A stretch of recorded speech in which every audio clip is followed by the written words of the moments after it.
Ladies and gentlemen, I'm glad to welcome you to the first annual conference of ENLoCC, the European Network of Logistic Competence Centers. These days, COP27 is taking place in Egypt at Sharm el-Sheikh to discuss the impact that humanity has on the environment and in particular causing the climate change. According to the United Nations, transport is the only sector in which emissions increased instead to decrease from 1990s. Huge public funds were allocated by cities, regions, and governments to decrease the impact of transport on the environment and quality of life. While something is now improving in private and passenger transport, a lot must be done on freight.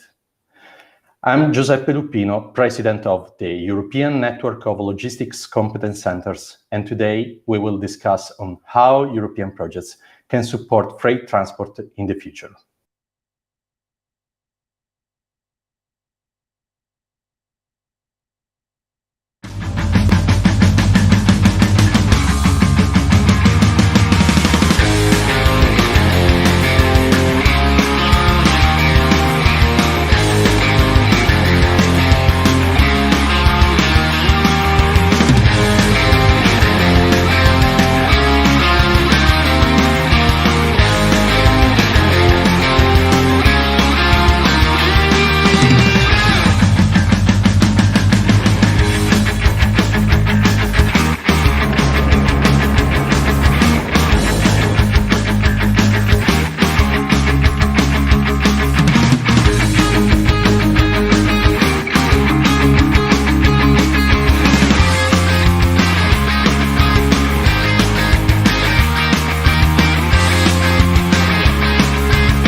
In this intro, it was not included for technical issues, also another speaker, Christoph Maier from the INTERREG Europe.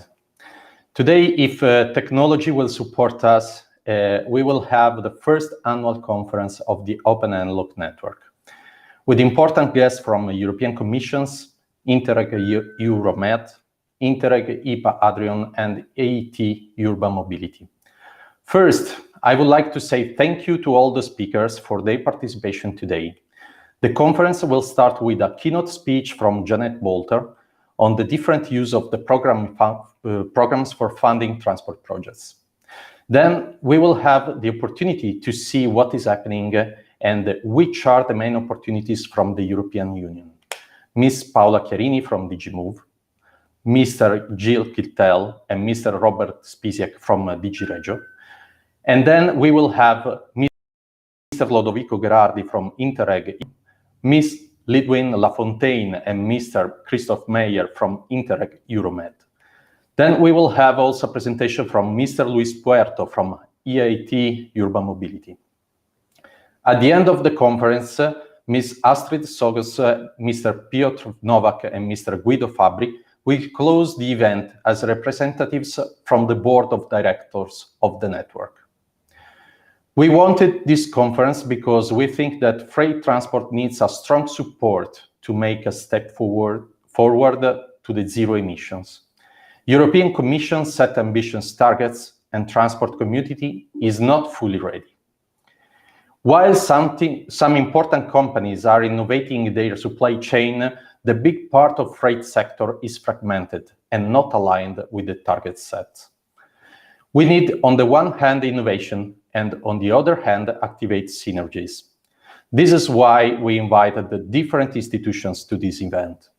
And the reason why we decided to make it open through LinkedIn, Twitter, YouTube, and Facebook is that transport community is today like a closed loop community. We need to come out and activate synergies and cooperations with other sectors. The event today is the first of a series of initiatives that ENLoCC would like to start with its members. But we believe we can't do it alone. So we are looking forward to cooperate also with non-members which are participating today in the live session or in the next days and weeks with a webcast available on the YouTube channels of the network. We need to cooperate because it is the only way to enhance with the energy and digital transition. To do so, we are launching a new initiative as ENLoCC, which is linked to the physical internet deployed by ALICE, the Regional Collaborative Logistics. You will learn more in the following months also from our journal, the European Review of Regional Logistics, which is hosted by our website for free. But now it's time to start. Before to announce the first speaker, the presentation, I would like to inform you that presentations will be shared through our website, and the webcast will be available also in our website. Now, she is a senior innovation consultant at P&O Innovation Spain and the leader of cross-border team on transport and mobility within P&O Group. She has a bachelor in business and economics from the University of Southern Denmark, and since 2010, she has specialized in preparation, submission, and coordination of funded European projects in the Horizon and INTERREG programs. She is specialized in research and development and innovation in the area of transport, mobility, and logistics, and she has been involved in several European funded projects supporting international organizations, research centers, and industrial partners in coordinating European projects and in the exploitation activities by ensuring the project impact among relevant stakeholders. She was responsible for the networking activities with both private and public stakeholders and was involved in creating a numerous stakeholder networks like as ALICE, the European Technology Platform in Logistics, the Spanish Technology Platform in Logistics, Intermodality and Mobility, Logistop, and the Regional Cluster in Logistics in Aragon. Ladies and gentlemen, I'm glad to leave the floor to Janett Bolther. Hello, good morning to you all. And Giuseppe, thank you very much for that nice introduction. So it's a great pleasure to be here today, and I'm just going to start sharing my screen so you can actually see my presentation also. Giuseppe, I'm ready when you are to be sharing.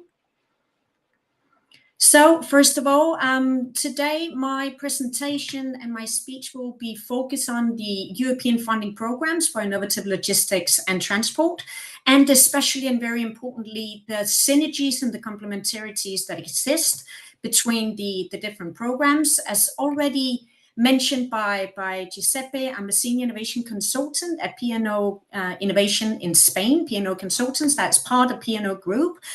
So P&O Group is the market leader in funding innovation services, especially focusing both on national funding programs and European funding programs. So we currently have offices in 8 different countries and have the intention of expanding in the near future. We have 35 plus years of experience in funding programs, and we continuously expand the collaboration with new clients and new collaborators all over Europe in order to prepare European proposals and manage European projects. So just to get right to it, I would like to make a short introduction of why the presentation today is really important, and really the most important message in this regard is that cooperation is central for a more connected Europe.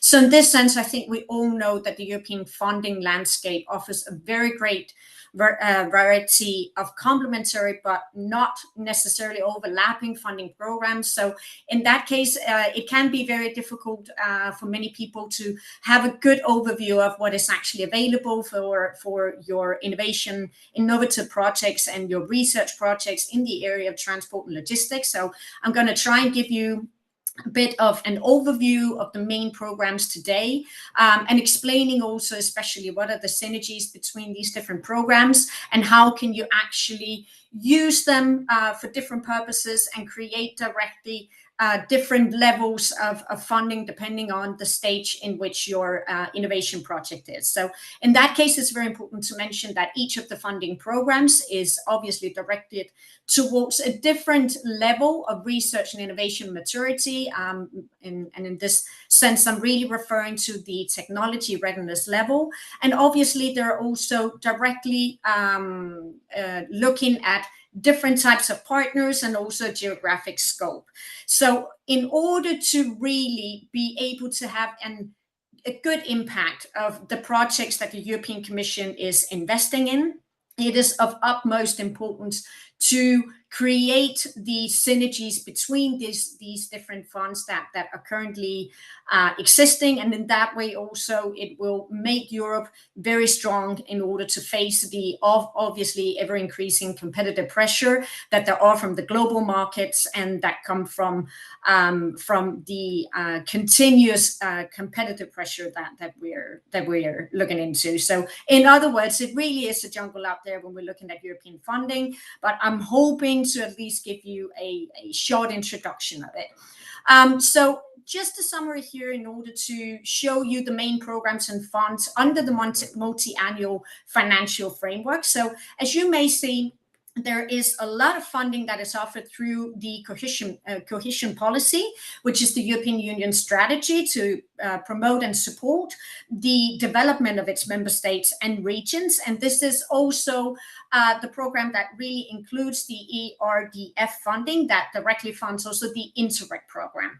Now, amongst the new and reinforced priorities for 2021 and 2027, you can find many different types of programs, but I wish to highlight especially the Digital Europe program, the THEF program, Invest EU, and many others. And especially the biggest framework program that has ever been launched by the European Commission, in this sense, is the Horizon Europe, which you may also see from this slide, is the program that currently has the highest budget. Now, looking directly at the main programs and funds, specifically for transport and mobility, you can see in this slide that it is quite extensive. There are many different programs, and you can see that these programs really go directly from the basic research to the validation, prototyping, demonstration, and also funds the final market deployment. And at the same time, each of these programs are adapted to different types of entities or even individual entities. You have the local environments with the cities, you have the regional, interregional, national, and finally, obviously, also the international and European cooperation. So as you may see here, the different programs really look into the maturity level of each of the technologies or innovations that we're looking at. And it's very important to mention that the maturity level of a project also is directly associated to a failure risk of the investor, in this case, the European Commission. So in that case, the type of funding that is offered within each of these programs also varies significantly. In this case, the research activities are strongly funded with higher non-reimbursable rates, also referring to grants, whereas the specific deployment of commercial solutions would be more likely to be co-funded or even funded with specific loans. I will get into the details of this also later on. Now, each of the programs is also adapted, as you can see, to the specific TRLs and the levels of geographic cooperation. And there are really funding programs applicable to all types of entities or even individual organizations all around Europe. Now, I'm not going to go into too many details with Horizon Europe because I think most of us know this program already, but I do think it's very important to highlight that especially the Pillar 2 of Horizon Europe, and more specifically the Cluster 5, does look at the climate, energy, and mobility area. And really within this cluster, as you may see in the center of this slide, you have a lot of different funding opportunities through the open calls that the European Commission publishes in the work programs. Now, the current work program for 2023 and 2024 is not yet publicly available, but I think it is important to mention that there will be a virtual info day in December for this specific work program. And in case any of you could be very interested in knowing also further about what the European funding will be investing in 2023 and 2024, I would recommend you all to join.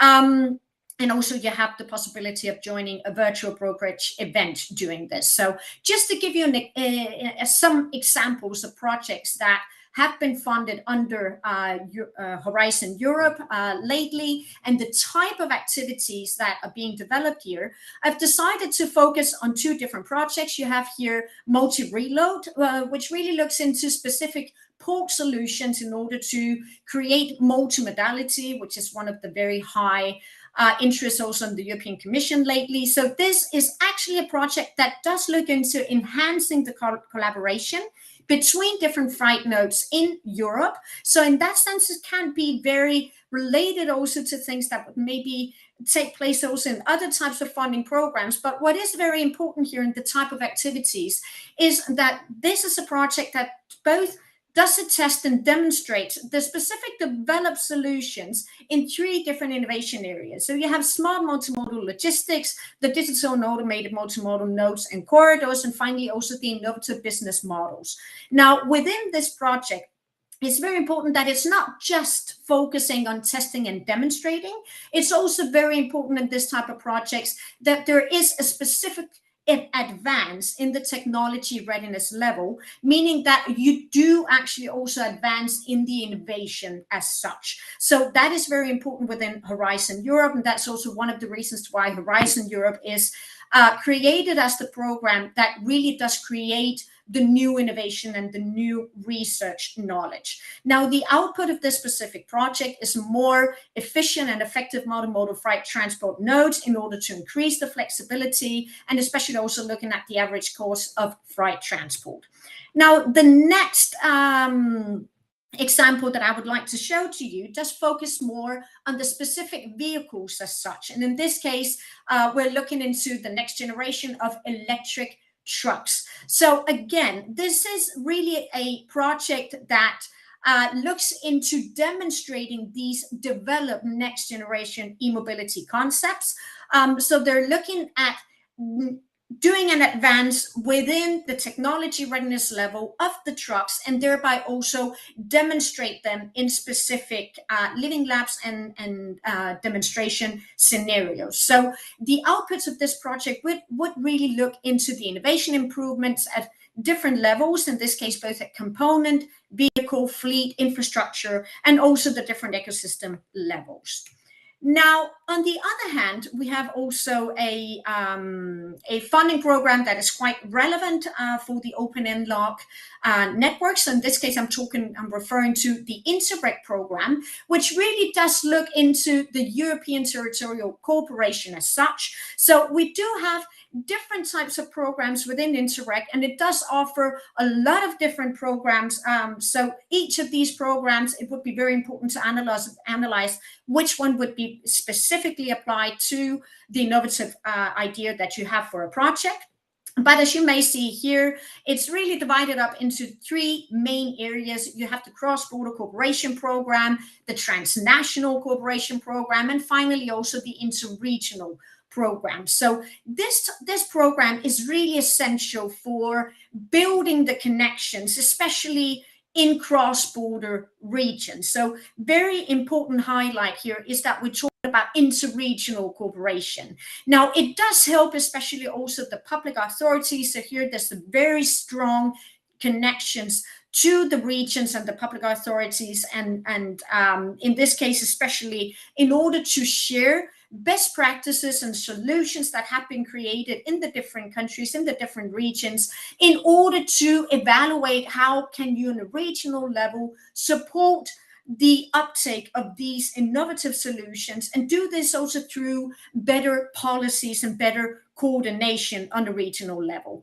These type of projects also many times serve as a test platform of the innovative solutions, especially we're talking about solutions in the infrastructures as such. And many times these type of projects also actually can be the baseline for very interesting and new public-private partnerships. So also just to show you a bit how INTERREG really collaborates in testing how innovation works in the transport infrastructures, I've included here some examples of projects, and I divided them up into three main different areas. So you have, on the one hand, the INTERREG and the TEN-T network as such, where you have specific projects here. You can, for example, see the CORECAP, which is focusing on capitalizing TEN-T corridors for regional development and logistics, or RAVE, on the other hand, where you have regional infrastructure for railway freight transport.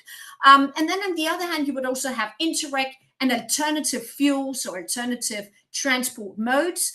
And in this case, you have quite a lot more projects when you look at the slide. And these are projects that really focus on smart, clean energy and electric vehicles, on hydrogen vehicles. So it really does look into both the aspects of the electrification of the transportation, but also at the same time looking into other alternative fuels, such as, for example, hydrogen, which is really gaining also importance lately. Now, finally, we also have INTERREG and the multimodal solutions, where you also have quite a lot of different types of projects here. And just to give you some examples, you can take, for example, the eHubs project, which really looks at smart shared green mobility hubs, or you can look into the Linking Alps, which really looks into the innovative tools and strategies for linking mobility information as such. So give you a few examples, in this case of the area of INTERREG and TEN-T. I have decided to show you here the RAVE project, which is really an example of a project that focuses on building the connections in cross-border regions. And in this case, we're talking about a project whose mission is to promote the regional rail freight transport, as well as really improve the coordination amongst the freight transport stakeholders in this hand, including also the regional public authorities. And this is all with the intention of really increasing and improving the multimodal connections in order to create a more environmental friendly freight solutions. Now, on the other hand, we would have INTERREG and the alternative fuels and modes. So in this case, the example that I've decided to show you here is the Hector project, which is an example of a project that really shows that INTERREG can also serve as a test platform for innovative solution. In this case, it's a test project in the area of sustainable vehicles, and more specifically, hydrogen waste collection vehicles. And as you can see, it's the different trucks were demonstrated in 7 different pilot cities in this case, and specifically across the Northwest European region. And you can see here the different cities in which it was demonstrated. Now, lastly, for INTERREG, I also wanted to show an example for the INTERREG and multimodality. And in this case, I've chosen the New Brain project, or projects better said. So the New Brain activities, the initial project, were really aimed at bridging the gap between the regional planning phase of an investment and its financing through the different funding schemes and opportunities. And the project really helped unlock the access to both national and European financial opportunities for investment in both physical and non-physical infrastructures of the logistic nodes of the partnership. And then the continuation of the initial New Brain project called New Brain Plus. That is the follow-up project that really serves as a help for the regional authorities to share the knowledge in order to deliver better policies. Now, the next program that, I do not want to forget, in case you're very interested in looking into the different synergies between the previous programs, Horizon Europe, which was called Horizon 2020, and the INTERREG program, you actually have a tool, a very interesting tool that if you want to play around with it, once you receive these slides, you also have the link here. So it's really the synergies mapping tool, which is an interactive tool that works as a dashboard that integrates data both from the Horizon 2020 and the INTERREG program, and it gives you a very visual insight on the EU research and innovation investments at the European national and regional level, and also in which policy areas are covered by these two funding programs and the actual projects and participants. So if this is of your interest, I would definitely recommend that you have a look at it when you have time. Now, the next program that I wanted to show you also, which is really gaining more and more attention and importance around Europe, is the Innovation Fund. So as you may know, in Europe, polluters, they have to pay for the greenhouse gas emissions via the emission trading system, the ETS, it is called.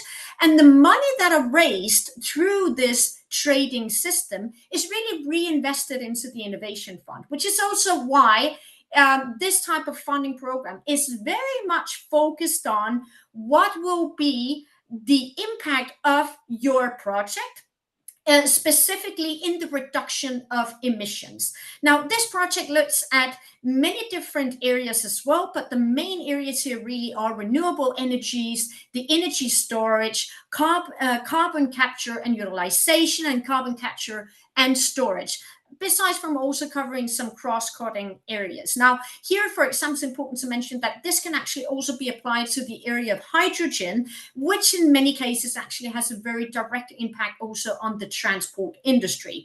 Now, the Innovation Fund focuses on very large projects, focus on demonstrating innovative low carbon technologies. And we really are talking about very high TRL project. So it's a project that finances the first industrial application of a technology, so the first of a kind projects. And regarding technologies that are not yet commercially available, close to, but not yet commercially available. So they do have a very high risk for two reasons. On the one hand, we're talking about projects and technologies that do require a very high investment rate on behalf of the organizations that wish to implement it.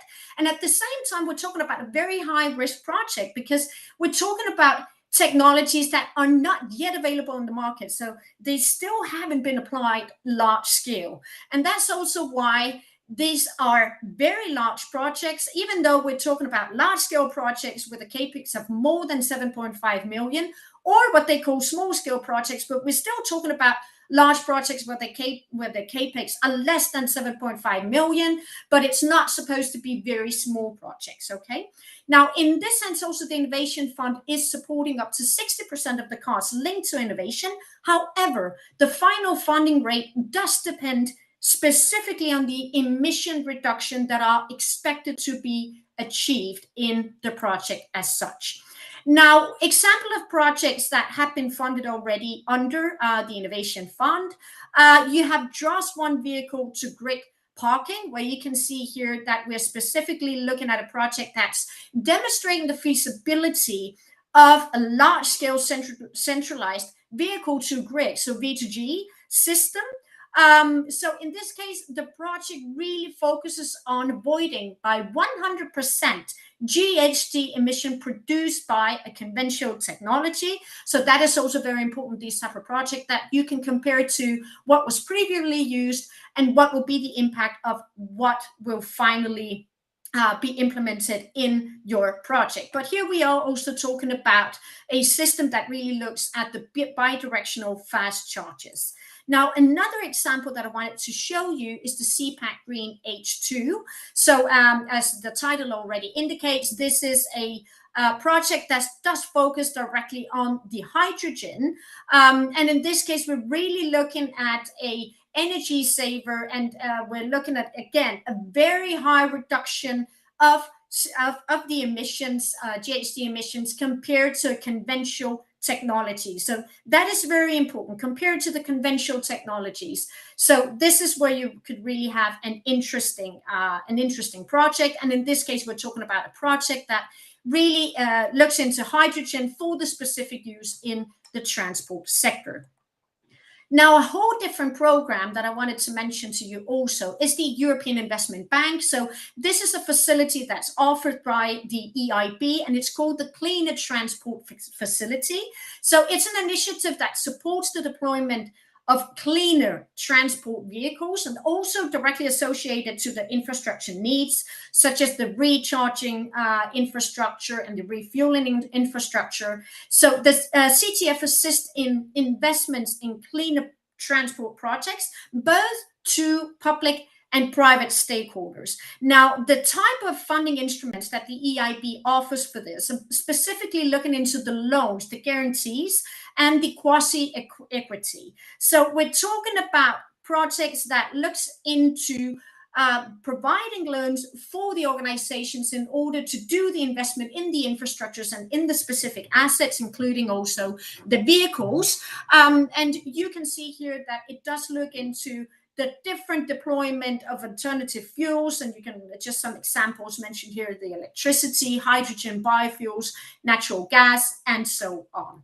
So to give you a couple of examples of projects that have been funded by the EIB, you have on the one hand the hybrid electrical buses in Spain, which was a project where the EIB really invested, provided a loan for the local authorities to provide a bus rapid transport system that includes both the infrastructures as well as a big fleet of hybrid electrical buses.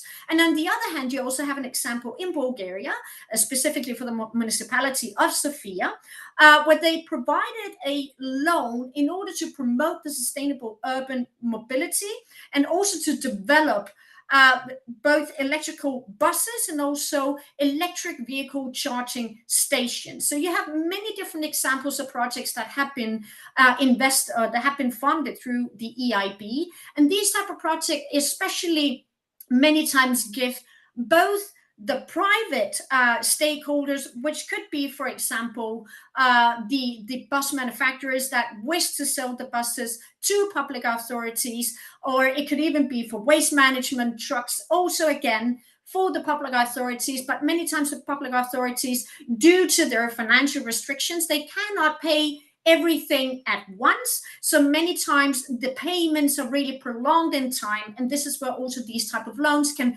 facilitate the implementation of these type of solutions. Now, also on the other hand, we have the Connecting Europe facility, the CEF program, which I also believe most of us know already. Now, this is a very specific funding program that is targeted at the infrastructure investment at a European level. So we're talking initially about grants, but the CEF program also does offer financial support to project through other types of financial instruments, such as the guarantees and project bonds. And the CEF program is divided into three very specific sectors. So you have the energy, telecom, and transport sector. So the CEF transport program is really the funding instrument that does look at the European transport infrastructure as such. And it does aim at supporting the investment in building new transport infrastructures in Europe, or rehabilitating or upgrading the already existing infrastructures. So to give you some example of projects that are funded under the CEF program, you may see here that they do come at very different levels of projects, and I've decided to highlight especially 4 different types of activities. You have on the one hand the feasibility studies, so the more preparatory phase for the infrastructures. So here you can see a specific example from Greece, where they're looking into the feasibility study directly of a railway section. And then you have other projects that looks into the development of new infrastructures, right? I'm just highlighting here an example of development of a specific railway connection, the first phase of a railway connection, here specifically between Tampere and Oulu railways. And then on the other hand, as mentioned earlier, you do also have the improvement and the rehabilitation of infrastructure. So again, here we have the improvement of railway connection between the port facilities and here specifically in Algeciras. Finally, you also have projects related to the environmental assessment of infrastructures. And this is again something that could also at the same time be very much related to the feasibility studies, because obviously depending on the environmental assessment, one would decide to proceed with the investment of the infrastructure or not. Now, just to summarize a bit, what are the different programs that really go in and covers the different stages of the research and innovation value chain stages. And this is also where I'm really going to show you what are the synergies and complementarities between the different programs I've showed you. So on the one hand, the Horizon Europe, as mentioned, it is the key funding program for research and innovation. So the program that does look into creating the new research and innovation. And at the same time, it's also a program that does go in and does the proof of concept of these new innovations. And finally, they also go in and test and do the first stage demonstration phase. Now, it tackles the different climate changes. It tackles the climate changes, but also many other of the UN Sustainable Development Goals, and especially also there's a highlight to supporting the EU's competitiveness and growth. Now, you have three different types of projects within Horizon Europe. You have the research and innovation actions, looking at the technology readiness level 3 to 6. You have the innovation actions that look into the TRL 5 to 8. And finally, you do also have a lot of coordination and support actions that ensures that the projects that have been funded, they have a higher degree of impact through a collaboration and coordination between the different European initiatives. Now, the next program directly leads into the INTERREG program. Now, the INTERREG program, as mentioned earlier, it does also cover a bit the test phase, because it does fund projects that test the platforms for innovative solutions, in this case, specifically for innovative solutions in the infrastructures. And at the same time, it's also a program that looks into the knowledge sharing, the best practices amongst the different regions. So you can really show, well, this has been my experience, this has been my experience. What can we come up with together in order to really look at the an improvement of the parliament, of the policies and the cooperation on the regional level, in order to have a bigger impact of the projects that are invested in. Continuing to the next program, we proceed to the Innovation Fund. So the Innovation Fund is the project that looks into the large scale market demonstration. So as mentioned earlier, it covers the financing gap that lies behind the research and development projects generally funded under Horizon Europe, also previously project funded by Horizon 2020. But that makes it difficult for the first commercial projects, because it is a technology before it's 100% mature on the market. Now, it's a real investment project, and a consortium is not necessary here, although it is a possibility to also include collaborators in Europe. Now, this project also looks at the scale up, and at the same time, here we go into the project that are also funded under the European Investment Bank, as mentioned earlier. And last but not least, we have the CEF program, which is really the program that looks at the overall rollout and the infrastructures. So it's the key European funding instrument for boosting the investments in the transport, energy, and digital infrastructure projects, and it does focus a lot on the TEN-T network, and all with the intention of creating smart, interoperable, sustainable, inclusive, and accessible, safe, and secure mobility. So that was all that I wanted to share with you today. So thank you very much for your attention. And I leave here also my contact data in case you wish to reach out, in case you have further questions. Thank you. It was a brilliant presentation. It's not a surprise for me. So thank you for your time and for your professionality. And probably there is a question coming from YouTube from Riccardo Maratini, which is probably a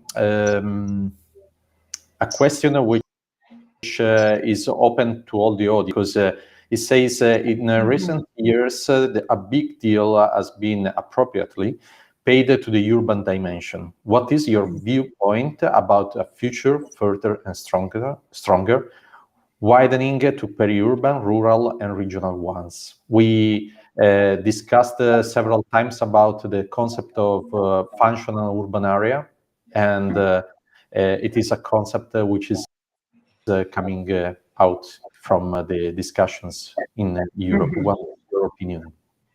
So I would definitely agree that there has been a high focus, both in the case of urban mobility and urban flight, for the specific cities. Now, already in 2022 and in 2021, there has already been, especially through Horizon Europe, a wider emphasis also on the connections to the rural areas and the peri-urban areas. So there have been some specific topics within Horizon Europe that have focused more on that. And I can already inform you that that would also be a tendency in the future. And I absolutely agree with you that we cannot just look at the urban areas, because obviously in order to reduce the level of contamination through GHG emissions on a city level, if you have many citizens living in the outskirts of the cities, then absolutely you will need to also ensure that whatever urban mobility or urban flight solutions and policies and planning that you do also looks at the peri-urban, because otherwise all of the citizens there will automatically take the car to get into the city center, and then you really haven't solved the problem. So yes, I absolutely agree with you, Riccardo. Thank you very much. We don't have any other question at the moment from the audience, but we have some delay from our live session and the streaming in the social media channels. But in case we may check the comments on YouTube and give an answer offline afterwards. So I would like to say thank you to Janett, and I would like to introduce the next speaker, which is we pass the ball to the European Commission now. The first speaker is Mr. Gilles Kittel, with more than 15 years of experience gained in various positions in audit, accountancy, internal control, structural funds, and economic support. He is currently employed within the Competence Center for Macro Regions, Transnational, International, Interregional, and External Cooperation Enlargement in DG Regio, the Regional Policy and Urban Policy of the European Commission. His previous assignment was in DG NEAR, Neighborhood and Enlargement Negotiations, and DG Agri, Agriculture and Rural Development. He has provided the technical assistance to Eastern and Southern European neighborhood countries, including Western Balkans, which is very important at the moment, for example, in the INTERREG programs in Italy, and the EU member states. In this context, he has developed close cooperation within the national authorities, helping them to adjust their national legislation, design, and establishment their management, control, and supervision systems in order to benefit in the most effective manner from the European programs. Mr. Kittel, the floor is yours. Probably we have a problem now with Mr. Kittel because I don't see him online. I made a very long introduction and probably he's coming now. This is the problem of the live sessions. Here, Mr. Kittel, you are ready for your presentation, and the floor is yours.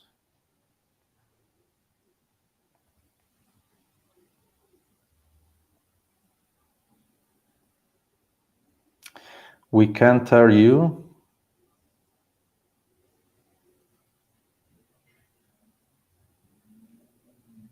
No, we can't hear you.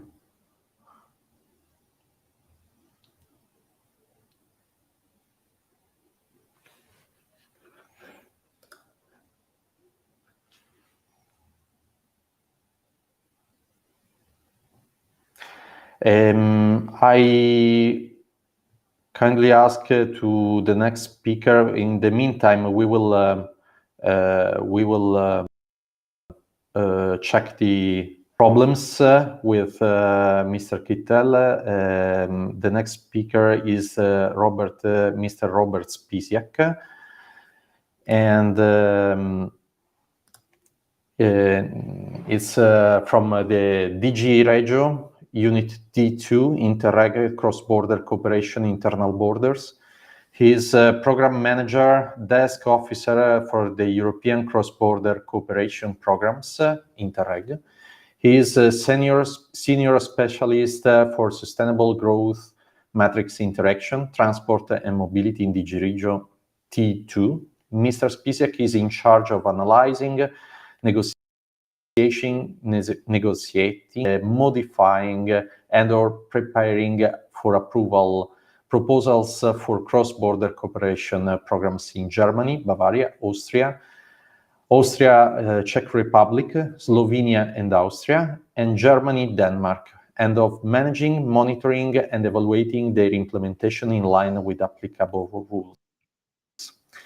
D2 corresponds to sustainable growth, transport and mobility, and on the European grouping of territorial cooperation. I'm glad to have today Mr. Spisiak. We will check your microphone.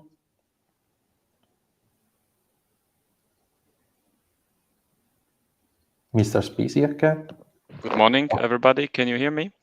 Yes, perfectly. Okay. Perfect. Good morning, everybody. Thank you for inviting me to a conference. I'm sorry I couldn't join you since the beginning because I have other meeting to attend, but I'm glad that I can speak to you and present at least shortly our work from our units. So I'm, as I was introduced, I am part of the unit of INTERREG Cross-Border Cooperation Unit within the DG Regio in the European Commission. And among other roles, I also follow all the programs within our unit who decided to invest in sustainable cross-border transport in the new programming period. I hope you can see my presentation. That should be fine. Yes. So I would like to just briefly mention to you and present you what is our vision actually on transport policy from our perspective. As you all very well know, we still need to improve the European transport system because we have to address disparities in connectivity and network quality. But of course, nowadays we have to do it in a sustainable manner because we know that one of the most important challenges we are facing now in Europe and actually also globally is the climate change. And therefore, we also came up with a so-called Green Deal, which is one of the most important goals for the European Commission under our president, Mrs. von der Leyen. And therefore, all the policies in the Commission have to be done in order to contribute to this overall goal of the European Commission.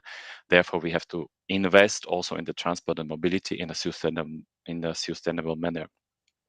So we have to accelerate the shift to sustainable and smart mobility because it is a key element of the European Green Deal. The goal is to reduce the emission in transport by 90% by 2050. And therefore, the Commission came as well with smart mobility strategy, and we came up with 82 actions in this regard.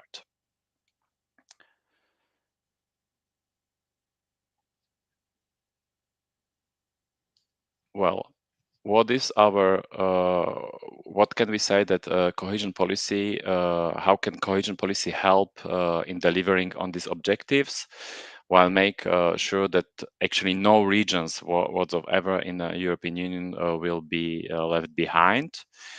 So our three most important objectives when it comes to the mobility and transport and connectivity is to deliver on good connectivity, but while doing so also on smart transformation and sustainable transformation.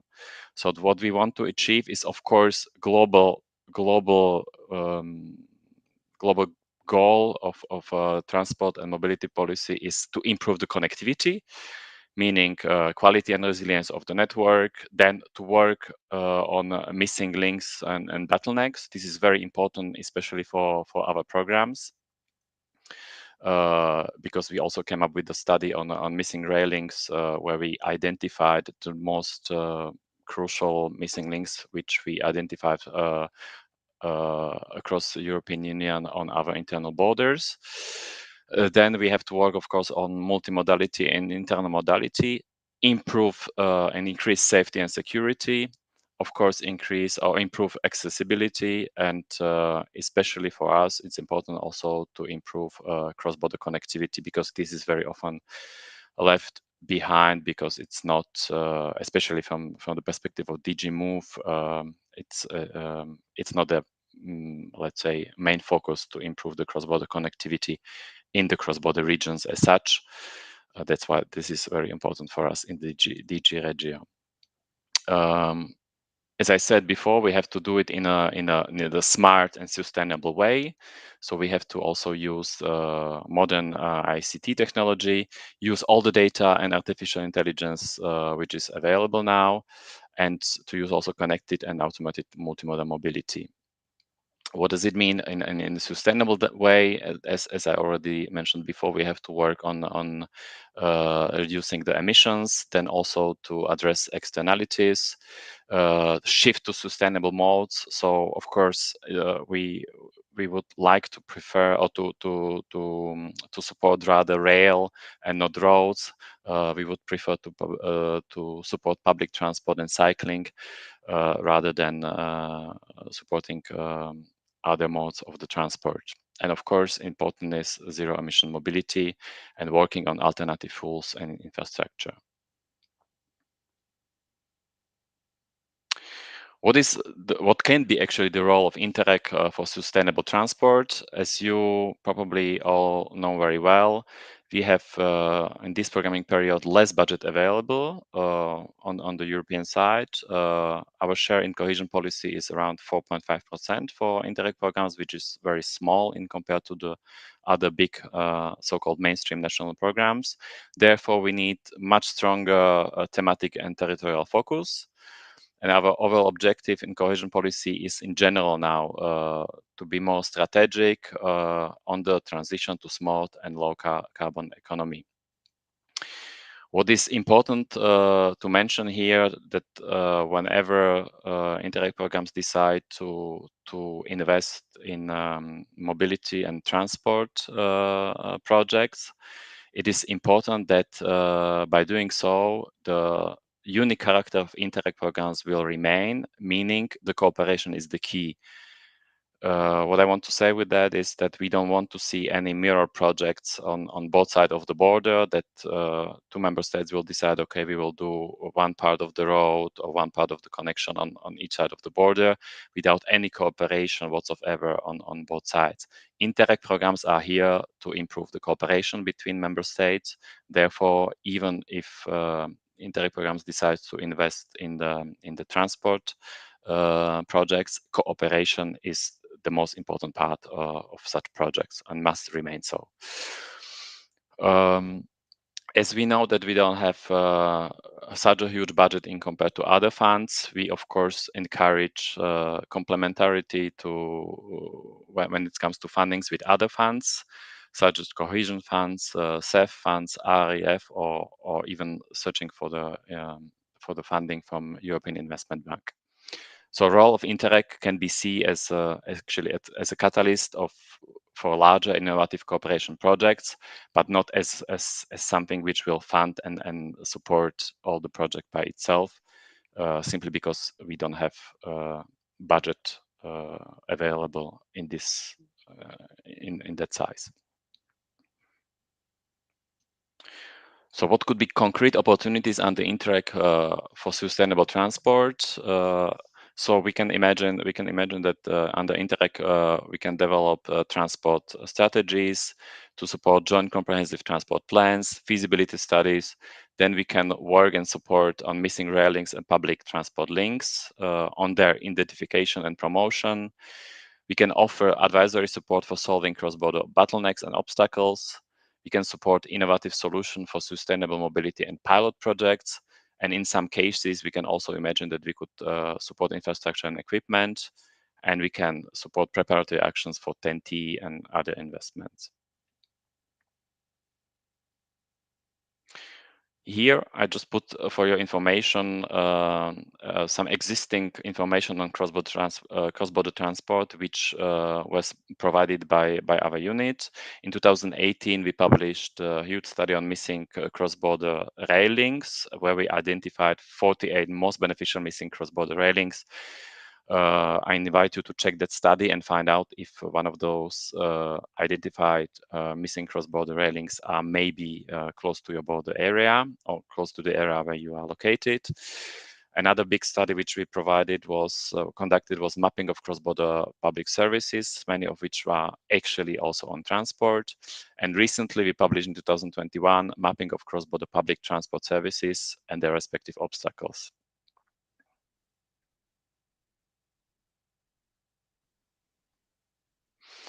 And just to sum up, if some INTERREG program decide to invest or to support some transport and mobility projects, they can do it under different policy objectives within current programming period.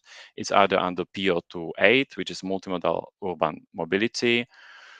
There they can promote sustainable multimodal urban mobility as part of the transition to the zero carbon economy, but it has to be really in the context of the urban mobility. Then the general policy objective where you can support transport and mobility projects is PO3.2, which is developing and enhancing sustainable, climate resilient, intelligent and intermodal national, regional and local mobility, including improved access to TEN-T and cross-border mobility. So where you can see here that even cross-border mobility is specifically mentioned under this policy objective. Therefore, this is very important for us in our INTERREG unit that under this policy objective, cross-border cooperation is possible for the transport project. Then another possibility is under PO5. It's Europe closer to citizens, but there it's possible only under the conditions that you have a territorial approach strategy, which has to be developed in advance, or actually at least during the programming period. And last possibility is under ISO1, which is a special policy objective only for INTERREG programs, and it covers better cooperation governance. And as the name of the policy says, is rather about enhancing the institutional capacity of public authorities or efficient public administration, and enhancing institutional capacity and stakeholders when it comes to implementing macro-regional strategies. So this is very short from my side.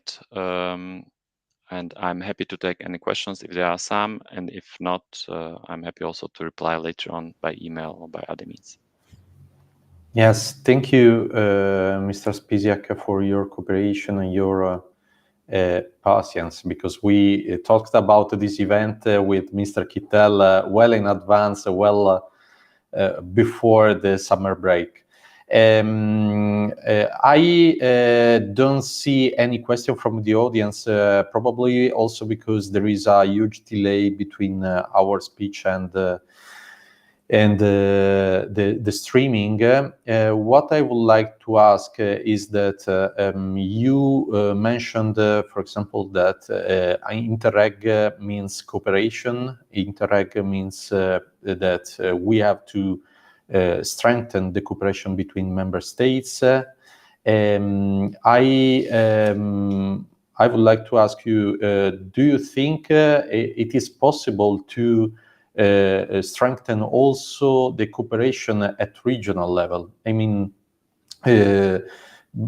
we need to perform and to activate collaborations with all our main stakeholders in order to have the cooperation between member states.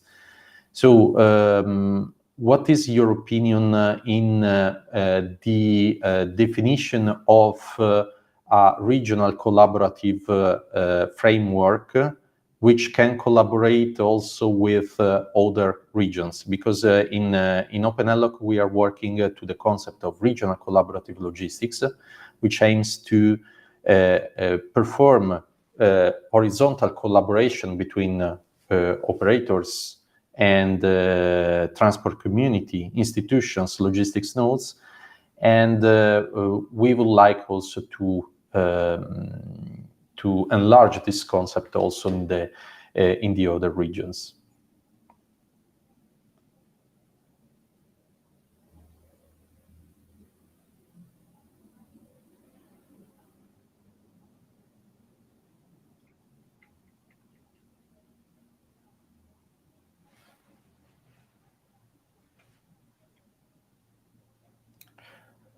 Okay, we have now the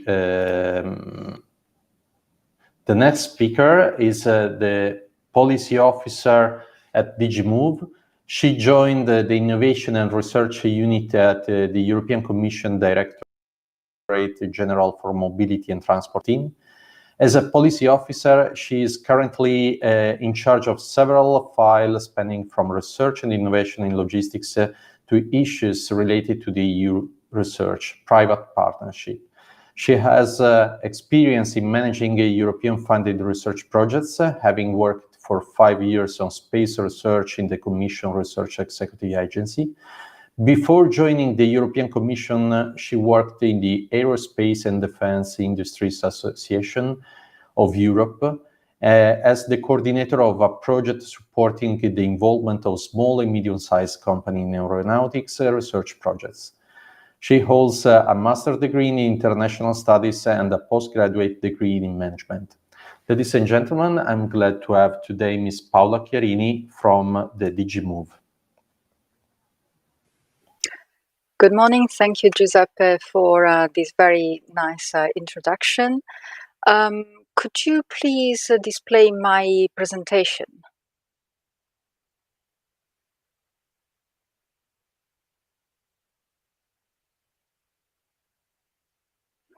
Thank you. So, good morning, ladies and gentlemen. I come, as Giuseppe mentioned, from the DG Mobility and Transport, and I would like to present today to give you a very brief overview of the EU policy and research priorities for zero-emission freight transport and logistics. The idea, next slide, please.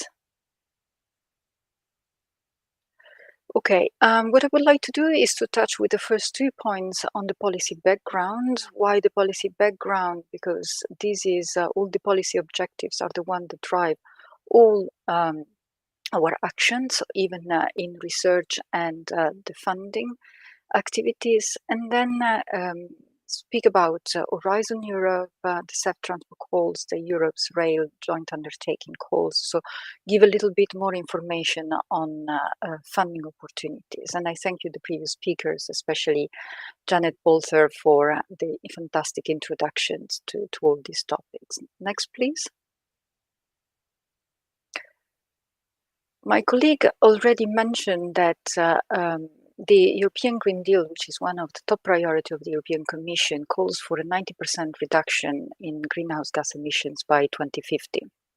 And with an intermediate target of 55% reductions by 2030. To reach these objectives, the DG Mobility and Transport developed a strategy for sustainable and smart mobility, which was published in December 2020, and as you see, drives also a lot of the policies and activities within the Commission. This strategy has 3 objectives: so to have to make the transport more sustainable, smart and resilient, and it really sets the vision for the future of transport. These 3 objectives are supported by 10 flagship areas with very specific milestones and a set of 82 very concrete initiatives. I will not go through all these flagships. Next slide, please. But what I would like to do is just to highlight the 3 main flagships that are relevant for freight and logistics, which is greening freight transport, pricing carbon and providing better incentives for users, and the one on innovation, data and AI for smart mobility, which are key enablers for to make a transport more efficient and sustainable. Next, please. All these the flagships and the activities on the freight transport can be actually restructured in 4 main building blocks for a sustainable and multimodal freight transport. First of all, what we would like to have is to reach a multimodal shift to more sustainable modes. And this can be done with specific investments in terminals, ensuring that there is sufficient capacity in terminals and the right technologies for the right type of cargo.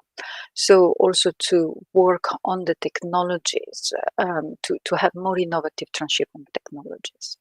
It's also important for us to ensure that there is a modal shift, as I was mentioning, to what we call non-road modes, so modes that are considered more sustainable, like for instance rail and inland waterways. As a second building block, we need to take advantage of digitalization and automation, which are considered key enablers. And this can be done both investing and making more efficient the digital infrastructures, for instance, with activities on the 5G, but also in trying to reuse and give better access and increase exchange of data, especially considering the vast amount of data that are produced by new technologies nowadays, like, for instance, Internet of Things. In this area, for instance, the Commission in 2023 is planning to have an initiative and to build a common EU mobility data space. As a third point, the idea is to have the right incentives to drive the transitions. And for instance, one of the activities that the Commission is developing under this area is the creation of harmonized set of measurements and factors to measure greenhouse gas emissions in the logistic chains. And the idea here is really to have a way for shippers or logistics operators, but also consumers, to really understand what is the environmental footprint of the transport, and so to be able to make more informed and possibly greener transport choices, and to have a better assessment of the different options that they have. And finally, it's important to consider and make certain to have to reinforce the single market with a multimodal perspective. And the idea here is to have investments and to ensure that there is a free flow within Europe and there are not barriers to transport as it happens during the COVID-19 crisis. Next, please. Thank you. I was mentioning that there are a number of activities and initiatives that support these policy objectives. And in 2023, the Commission will publish the Greening Freight Package. This is a set of initiatives that have the aim to improve the environmental performance of the freight transport through different measures that increase the operational efficiency of the sector.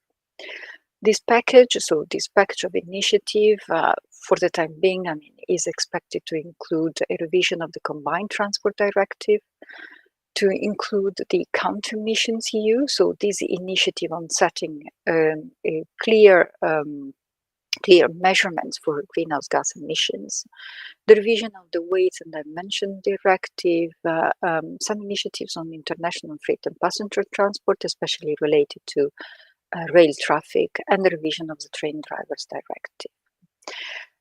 This package should be published maybe in the second or third quarter of 2023. And all these activities, of course, will be complementary and linked to other activities that are already other policies and initiatives that really target infrastructure, cleaner fuels, or zero emission fleets. So, for instance, revision of state aid or the revision of the directive on the CO2 standards for heavy-duty vehicles. Next, please.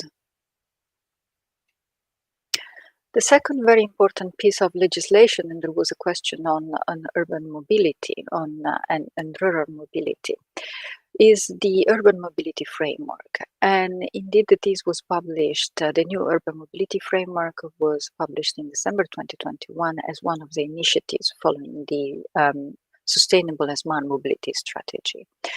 The Urban Mobility Framework includes a lot of initiatives and proposals on various aspects of urban mobility, from public transport to active mobility to urban mobility planning, so a number of activities. And very important is the objective for zero emission city freight logistics and last mile delivery.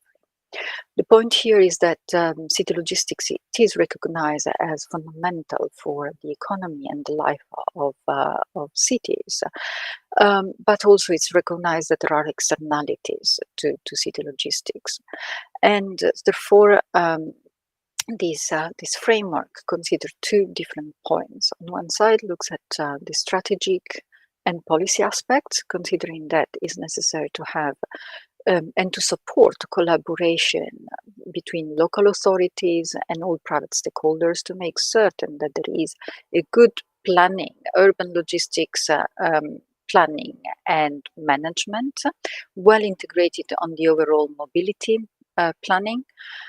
Sorry for the noise of drilling, but there is a neighbor having works today, so, and we have to telework because there is a national strike in Belgium, so everything is closed down. Sorry, coming back to the presentation. So from the policy side, it's also important that the city logistics is well integrated in the long distance flows, and that the cities as urban nodes are well integrated in the main areas of the trans-European transport network. So really cities as hubs.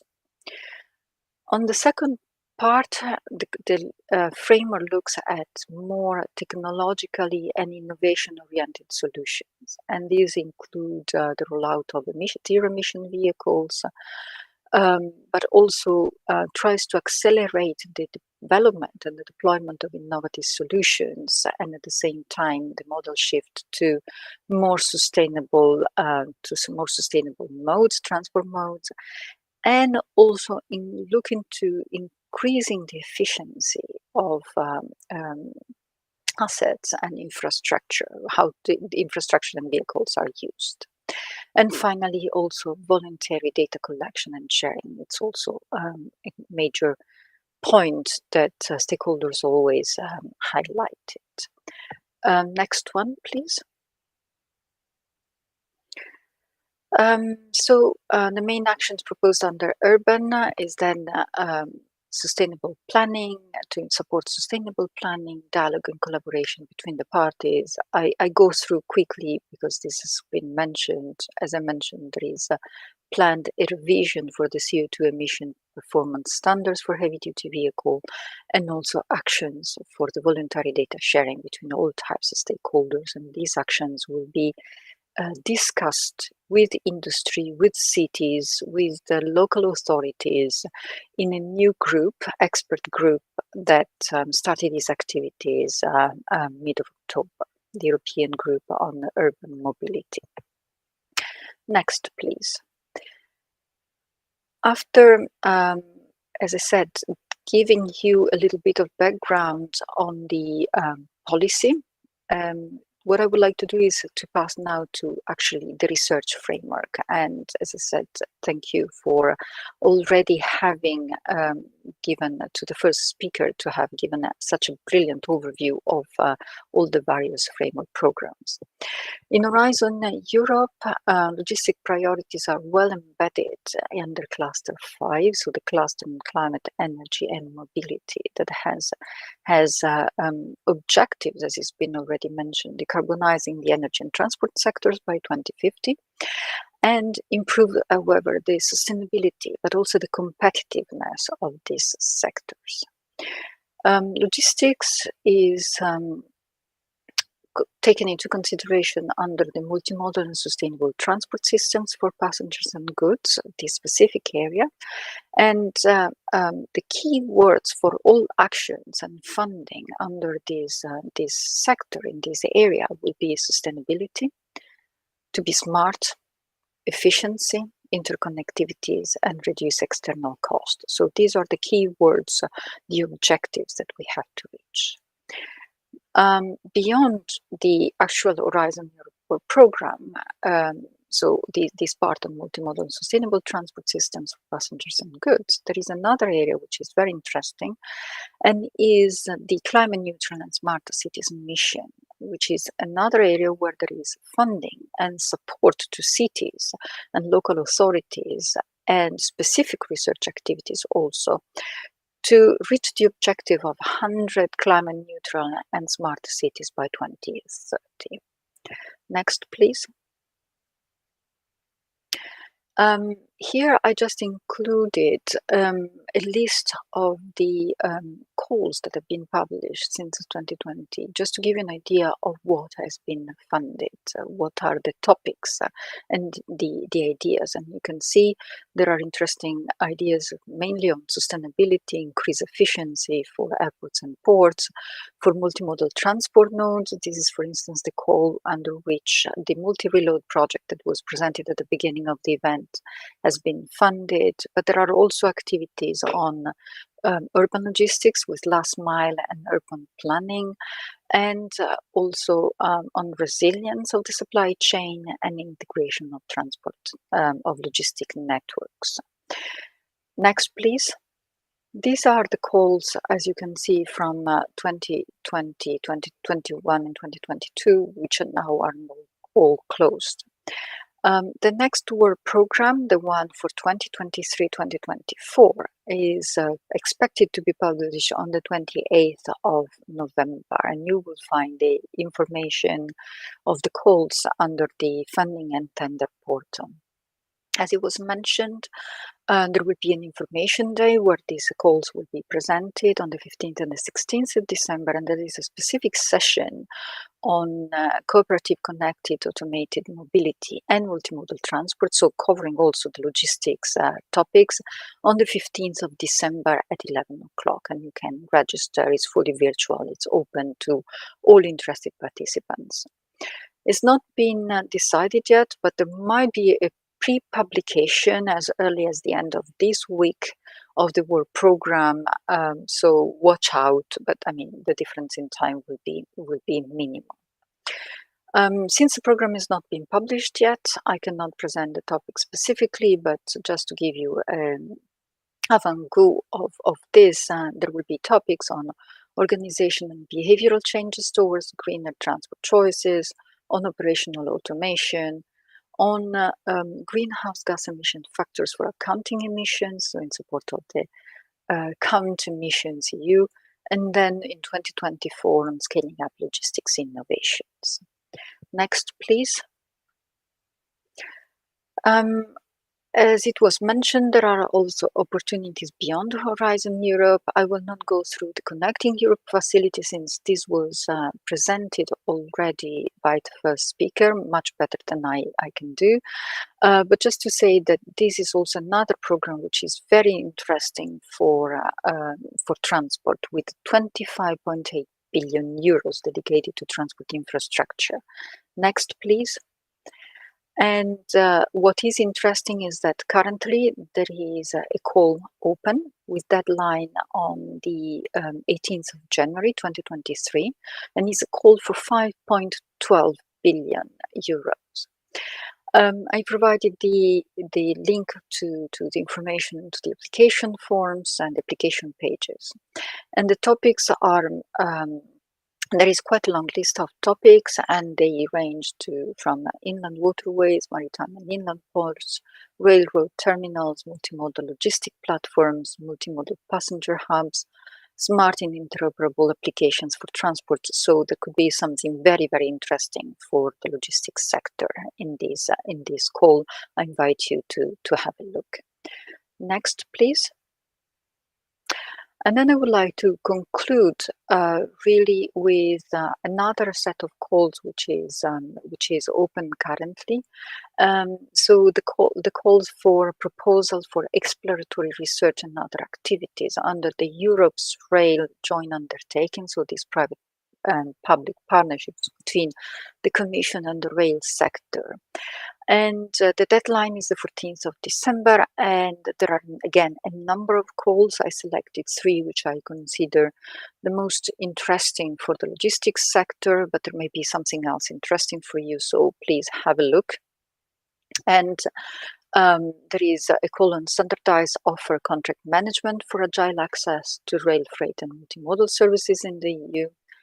Digitalization and automation, enabling new railway services for passengers and freight, and digital automatic coupler mitigation roadmap towards deployment. So I just wanted to give you an overview also of the current available possibilities. As it was said by the first speakers, indeed, there are many, many possibilities. There are many funding programs at EU level, as well as national and regional level. And we understand that if it's not really a jungle, it's really, anyhow, a very complex panorama and landscape of possibilities. This is why also we try to work together with colleagues with the other funding programs to make certain that there is a collaboration and there are avenues between the different funding programs to maybe accompany certain organizations or certain products or services through the entire pipeline of the innovation, because as it was said, Horizon Europe fund research, CEF funds more deployment, infrastructures. But for instance, the idea is to see whether there are possibilities for some research projects or research activities funded under Horizon Europe to maybe proceed further in piloting and scaling up certain technologies under CEF. And the same with INTERREG, the structural funds. So this is work in progress, and I am really confident that in the future this link will be clearer. So thank you very much for your attention, and I conclude here my presentation and remain available for questions. Thank you. Thank you, Paola, for this kind of presentation, for your kind availability.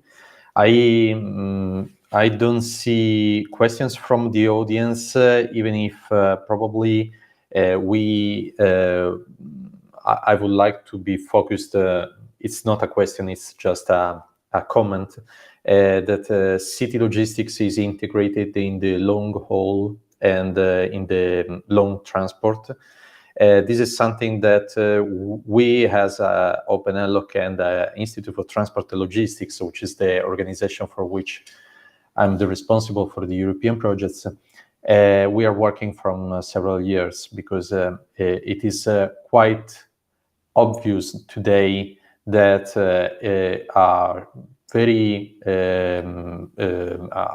every regulations at city level may have an impact also at international level, considering that we have international players which are working in this sector.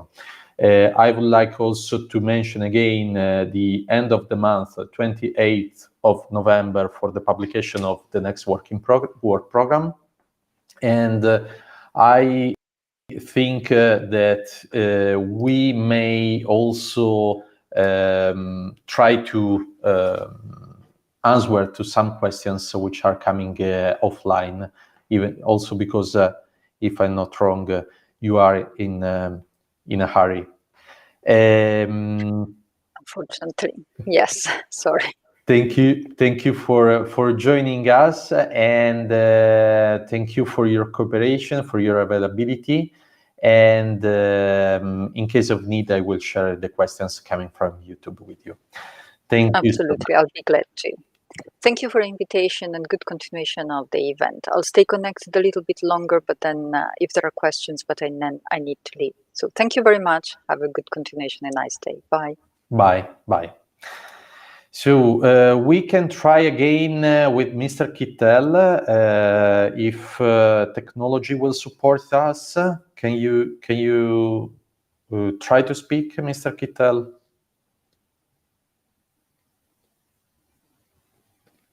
No, we can't hear you. Probably it's the microphone which is not working properly.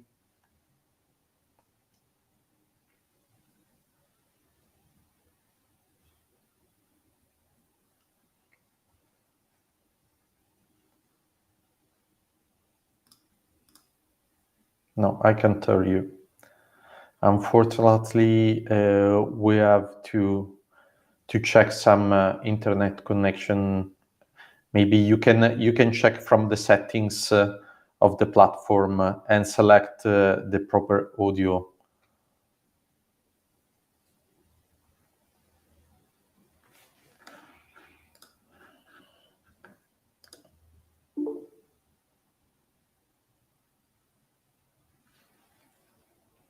I can see your screen, but I can't hear you.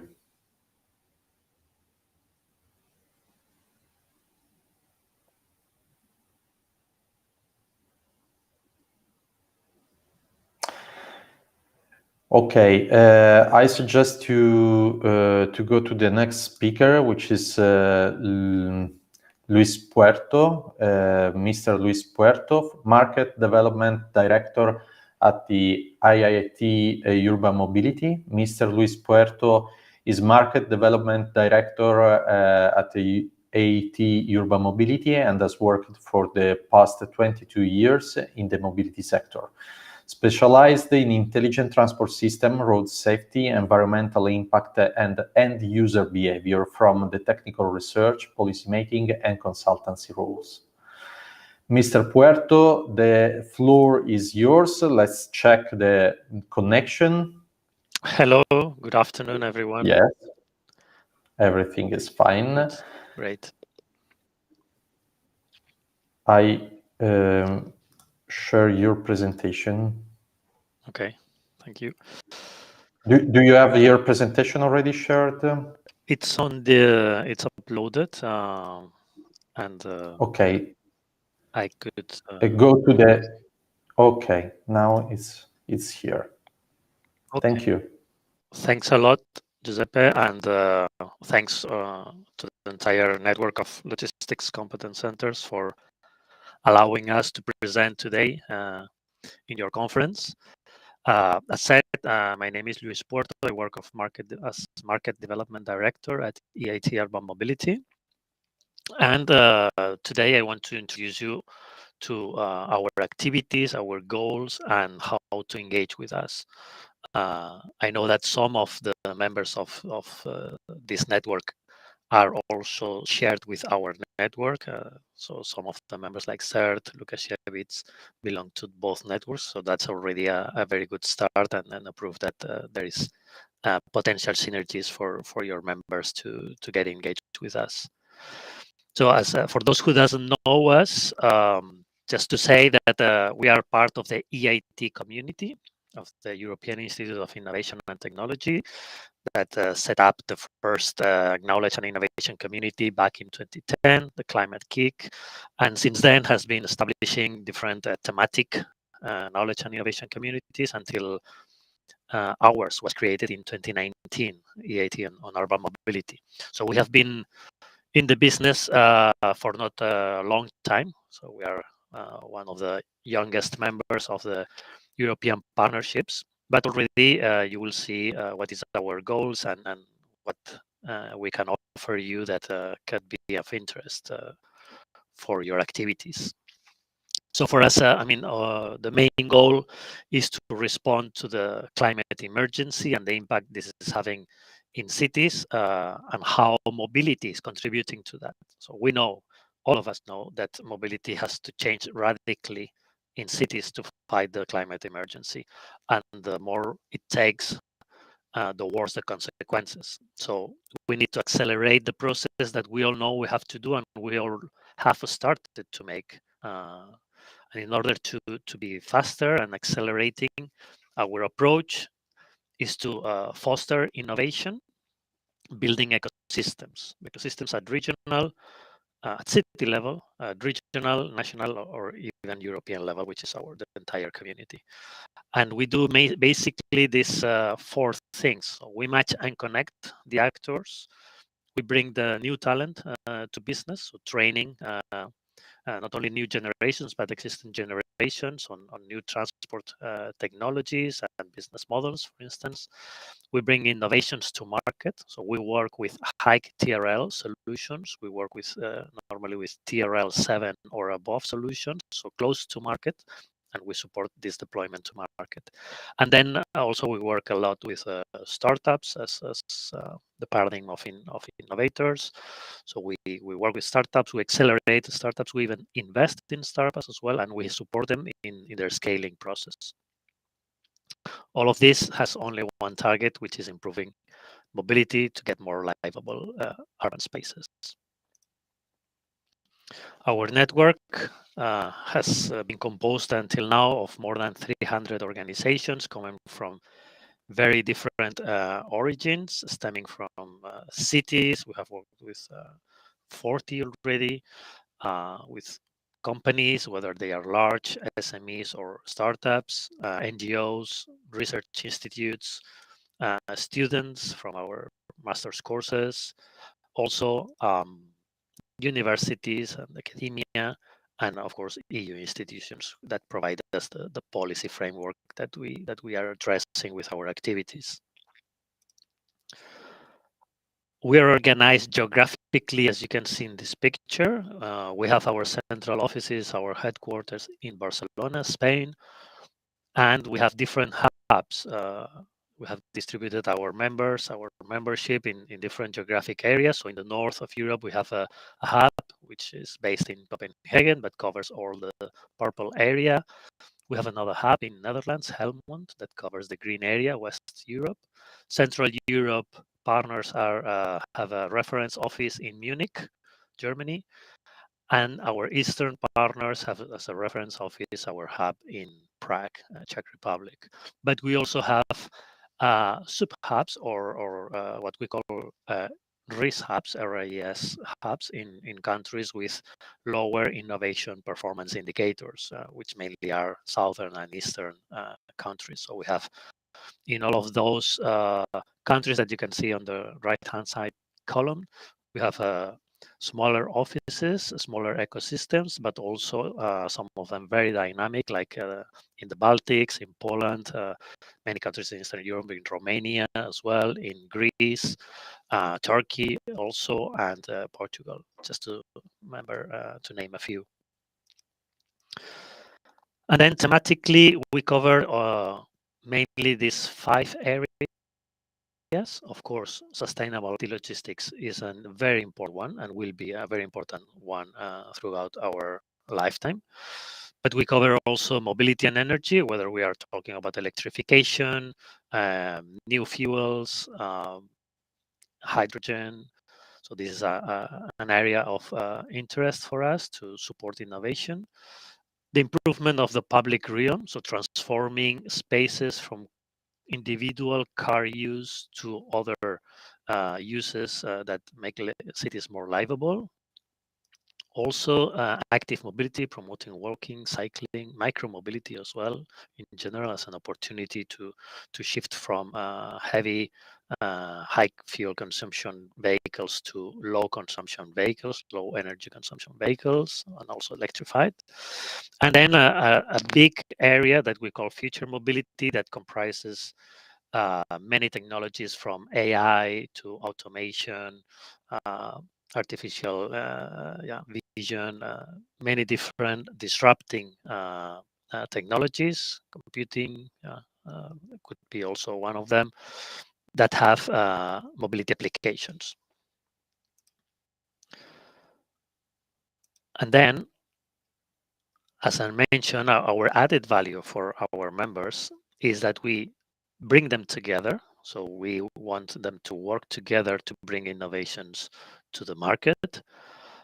We work also with a PhD network, with master's courses, with top universities in Europe, from Politecnico Milano, KTH in Sweden, UCL in the UK, etc., to create the next generation of entrepreneurs. So we have master's degrees in logistics and different topics around urban mobility, like urban planning as well.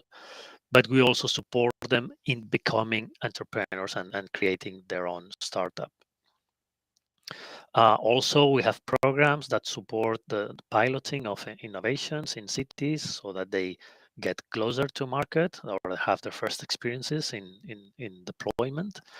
And then, of course, we accelerate startups. This is also a strong activity that we have. We accelerate around 100 startups per year.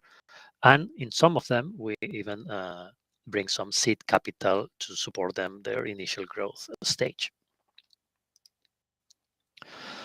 So far, we have conducted 51 pilots in 27 European cities. I think still very little, and we need to make these numbers grow tenfold if we want to start having an impact. But we are growing, and we are committed to getting there. Our impact numbers in terms of Match and Connect, we have a flagship event that actually is happening next week in Barcelona, next to the Smart City Congress. We have organized the Tomorrow Mobility Congress in Barcelona, and it brings together 15,000 people, has a lot of synergies with a well-established conference, which is the Smart Cities Conference. And there is one of the places where our innovations are showcased and have opportunities to engage with potential clients, business partners, etc. We also have more than 150 mobility-related innovations in our marketplace. I will show this later. In terms of talent to business, we are already training more than 15,000 professionals. We have almost reaching now 1 million training views of our programs in web TV. In terms of innovations to market, more than 70. In terms of startups, already almost 200 startups accelerated, and the ones that we have invested have already raised 77 million euros in growth investment. So they are most of them are progressing very well. As I mentioned, we're an open community. We not just promote and support solutions that we have funded or supported through our programs. We have an open marketplace because we want to become the reference point in mobility innovation in Europe. So you can visit our open marketplace. You can upload there your innovation in terms of mobility. You can choose which is in the left-hand side, which are the different challenge areas covered by your innovation. Of course, we accept only innovations that are market ready, that has been at least piloted once, and of course have a good strategic fit with our objectives. But this open marketplace is also a source of opportunities for those who come to showcase their innovations. We have an opportunity section where you can benefit from getting in touch with cities pilots, new opportunities for piloting in cities, new tender opportunities related to mobility innovation, and also has a physical marketplace activity. We conduct showrooms with potential clients, business partners in different thematic areas, in different locations at regional, local level. So this is also part of the activity that we do to match make supply and demand and help the growth of these market-ready solutions. On the other hand, you can also benefit from our partnerships. Of course, we support the solutions with access to new sources of funding through this marketplace. So with us, you can also explore potential funding growth options like accessing to the European Investment Bank, venture debt options, also to the European Innovation Council. You can also get support from digital marketing and lead generation campaigns. And as I mentioned, find opportunities to pilot in cities. Finally, we cannot do this alone, of course. Joining networks and connecting networks and finding synergies is of utmost importance for us.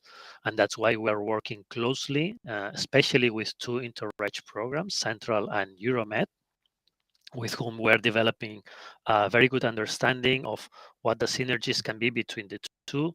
We can support innovative approaches, innovations that have been piloted in INTERREG projects, and they can benefit from our programs if they have a market-ready solution. So they can, after they have benefit from an INTERREG project, they could jump on into our pipeline and get more support to grow and succeed in the market. And vice versa. Our also innovations can look at the INTERREG opportunities to pilot in more cities and to have more impact, because that's ultimately our goal. So very keen to develop these partnerships that have been initiated this year, and to expand it to other networks like yours, like the European Network of Logistics Competence Centers. Other than that, we are all in the same journey to accelerate sustainable urban mobility solutions and the transition to sustainable Europe. So our invitation is, let's do it together, let's work together, because we will get further.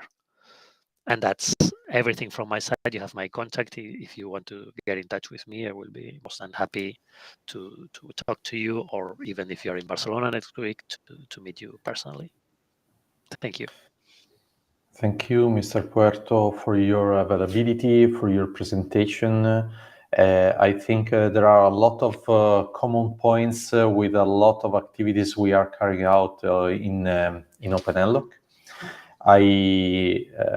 I for sure will invite you to a new call, internal call, also with other members of OpenENLoCC, in order to discuss further possible interactions with the AET urban mobility. I don't see, I see another question from Riccardo Maratini. Is there an upcoming disruptive technological innovation like as IoT, blockchain, big data, and the ITS its sharing?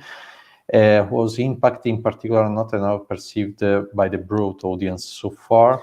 It's a general question that, if you wish, you can give your definitely.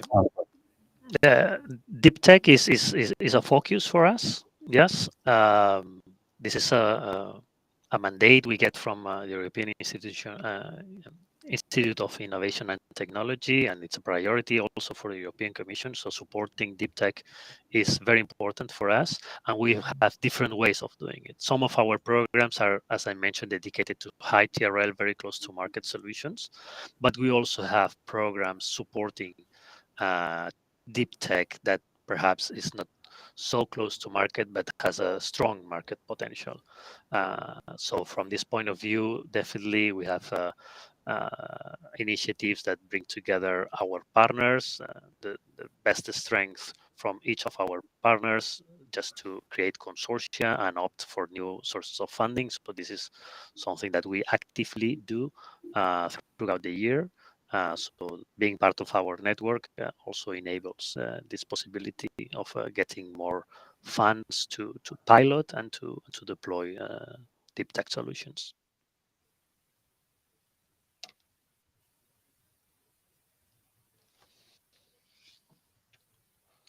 Sorry, I cannot hear you, Giuseppe. I don't know if you would be muted. So.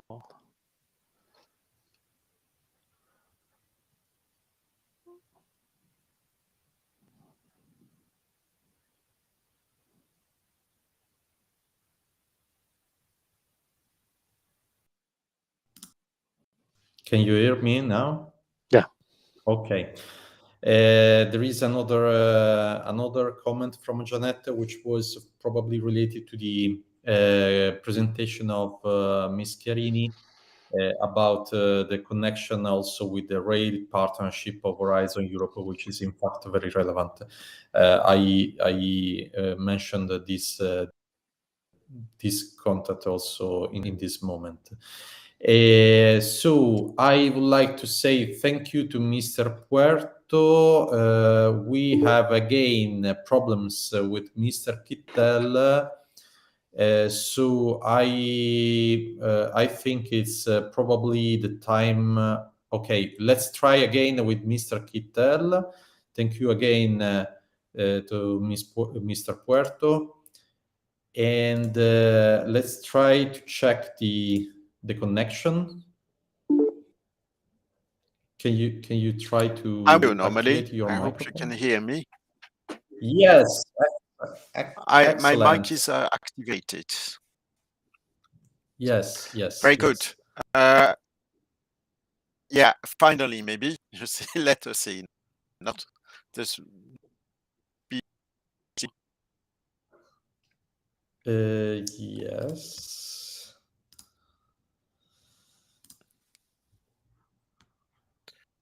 Just confirm. Yeah, is it clear? You can see my slide, my first slide. Yeah. Oh, very glad to be with you. Let's go for the next slide, and I will go ahead. Okay.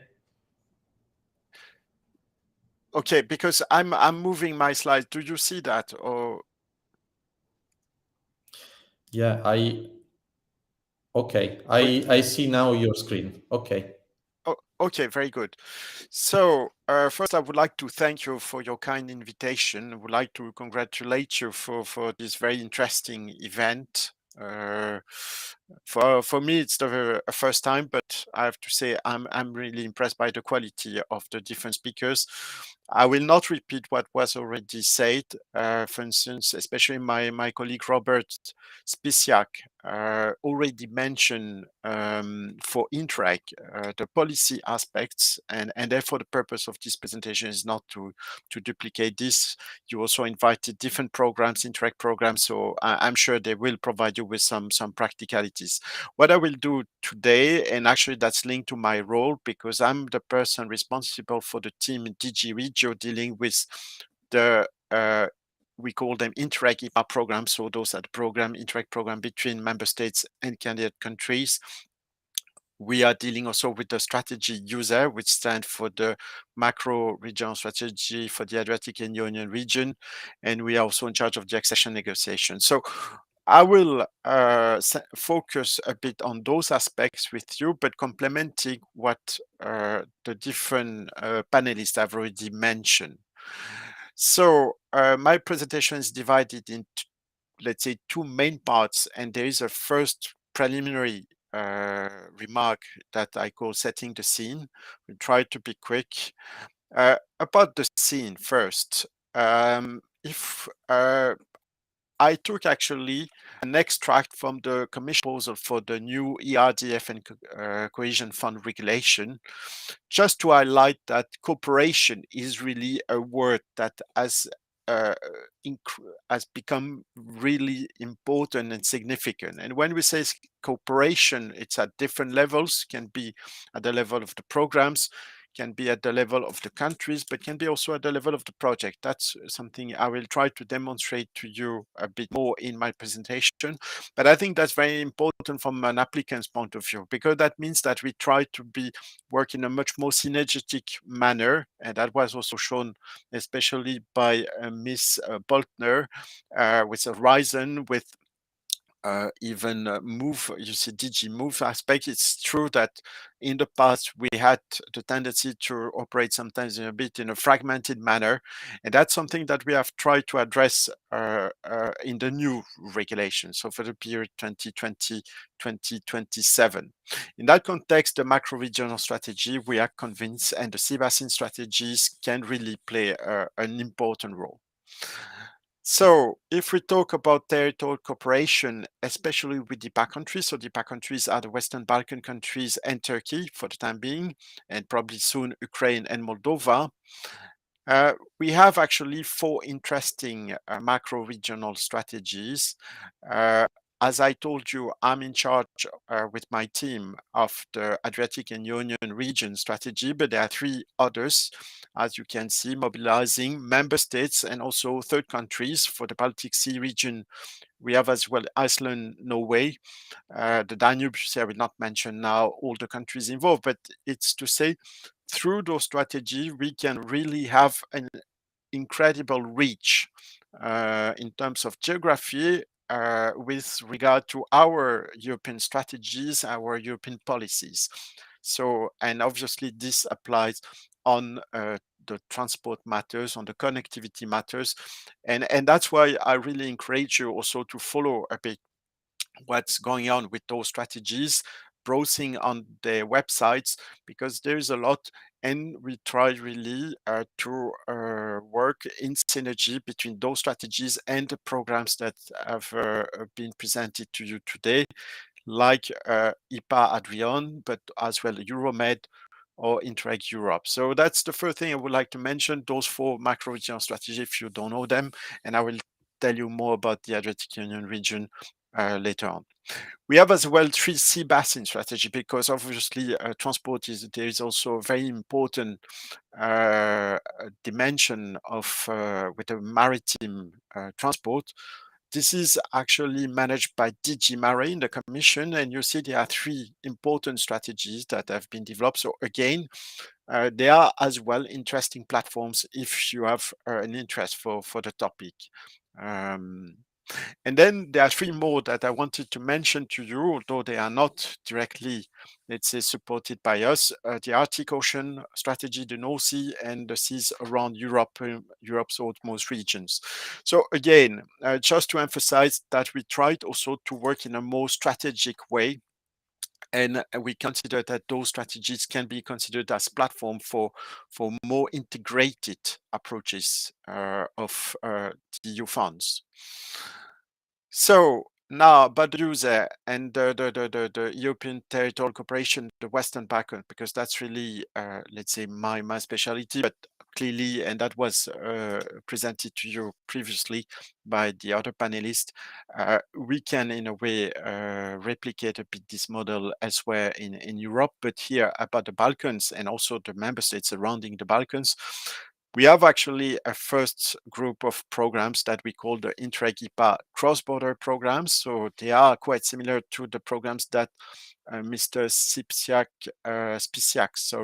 presented to you. So they are really focused on the border regions between the member states, so Croatia, Slovenia, Italy, Greece, Bulgaria, Romania, and the IPA beneficiaries.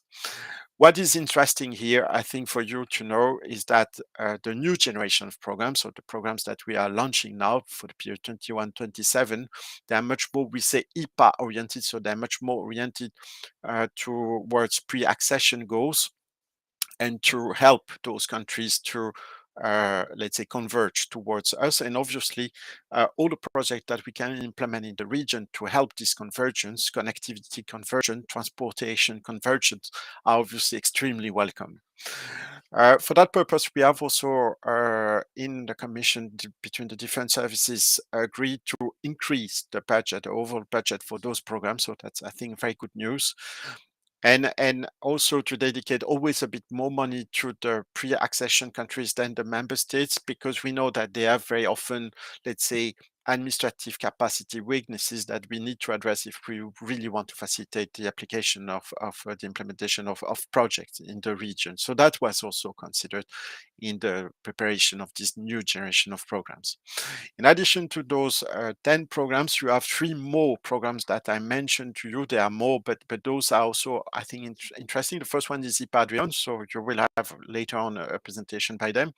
Danube, they're not present today, but that's also an interesting transnational program. And then Euromed, they are here as well. So I assume they will explain to you how they can be extremely useful in developing good projects.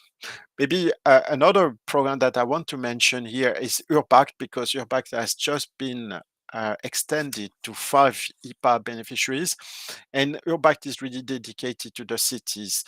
URPACT could, in a way, address also, to a certain extent, the question raised at the beginning by Mr. Maratini. But I will come back to that, you see, to this question of the link between the cities and the rural area, because that is obviously for us a real source of concern. Maybe before I move to the next slide, also to mention Euronext Med and Next Black Sea.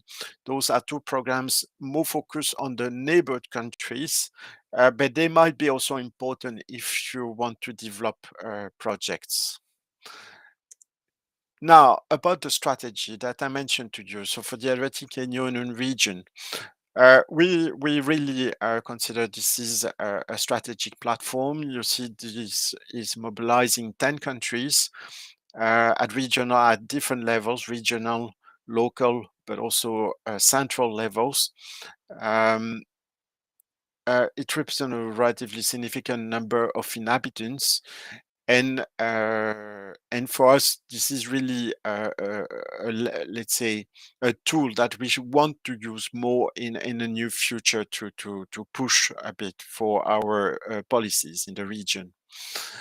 And actually, what I mean by this, because we want actually to be innovative and really to look after new solution, is to actually maybe to put a bit more emphasis through the strategy on the regional dimension of our actions.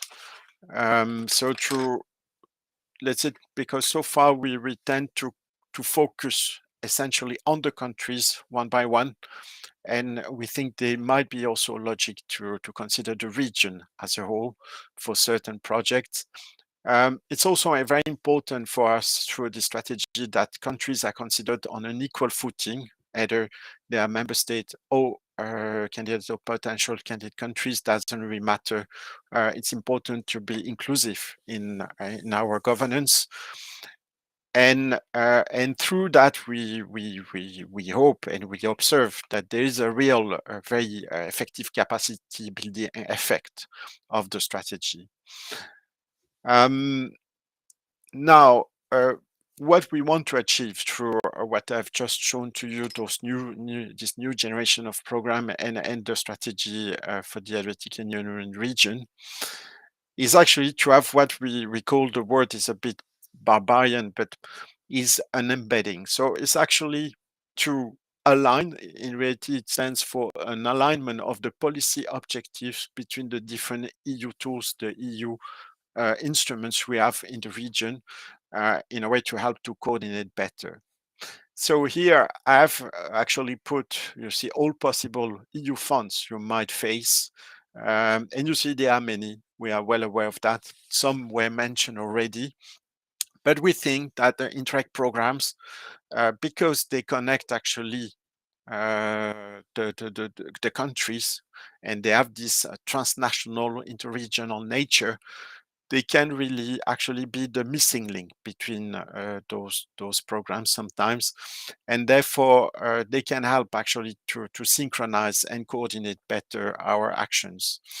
What I mentioned also on the right-hand side of the slide is that, and that's also very important, in the new legislation, we have put a very specific emphasis on much more compatible rules between our different instruments, and also they are much more coherent and they complement each other. So the LGBT rules, all those things have been actually streamlined to the extent possible to avoid that you have very different sets of rules when you apply for these different instruments. I'm not saying that the alignment is perfect, but these are a very significant improvement. And I think that should be a very good news in case you want to apply for any of those programs. The other instrument or the other plan I want to mention for the region is the investment plan for the Western Balkan. And here, obviously, I highlight it in bold, two important because they are flagships. They call, you see, it's something that we use very often, this term flagship. But here, there are two that are really significant about transport and green agenda, and clearly they address really the issue that we are discussing today. So you see when they are blue and green, so connect east-west, connect coast region, connect north-south, they are typically projects where which might have spillover effect and on which I think you could capitalize if you wish so. I will also show you on the next slide that as far as the strategy for the Adriatic Ionian region is concerned, because they have as well flagship project, we have actually performed a work of coordination with this investment plan. So I put, you see the arrow on the multimodal corridors, and you see there are actually real links between the different, let's say, the strategy and this investment plan. So that's very important also that we can demonstrate here that there is really from ourselves, from the Commission side, a willingness to work in a much more integrated manner. And that should really facilitate the work of the countries, the work of the region, but also the work of the applicants and the implementers. Maybe obviously there are nonetheless strategic success factors for these links that I've just presented to you. We need obviously, and we have actually some fund for that, to strengthen, we call it a multi-level cooperation capacity.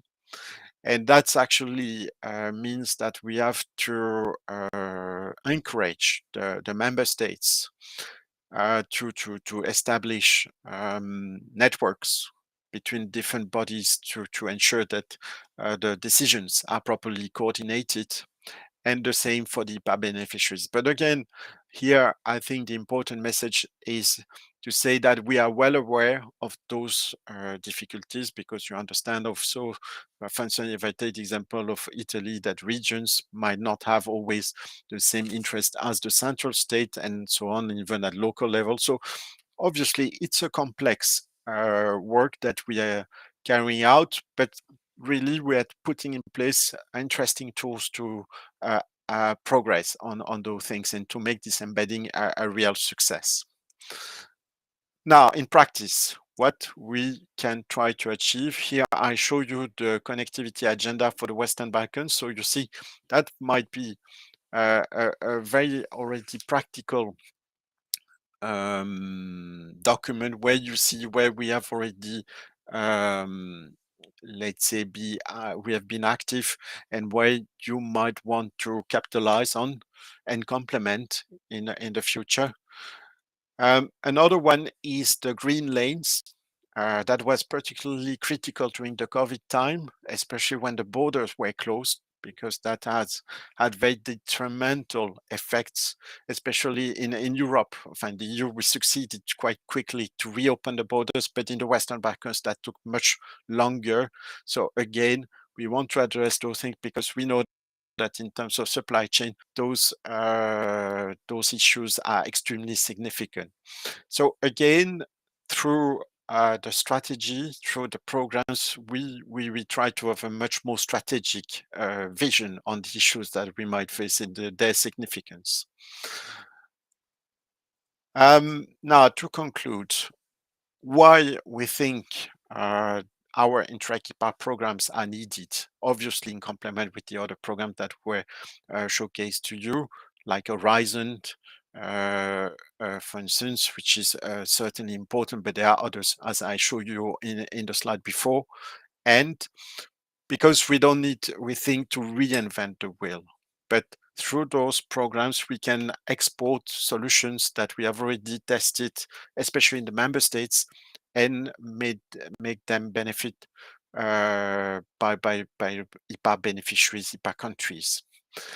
The second thing is through these programs and the strategy, we try to have a much more territorial vision of our public policies, which we think is also something important, that the territories might have also specific issues. We talk about functional area, and therefore it's important that we develop our public policy at the level of territories, being a city, being a region, being sometimes even several countries. It depends very much on the issues we are facing in terms of transport and connectivity.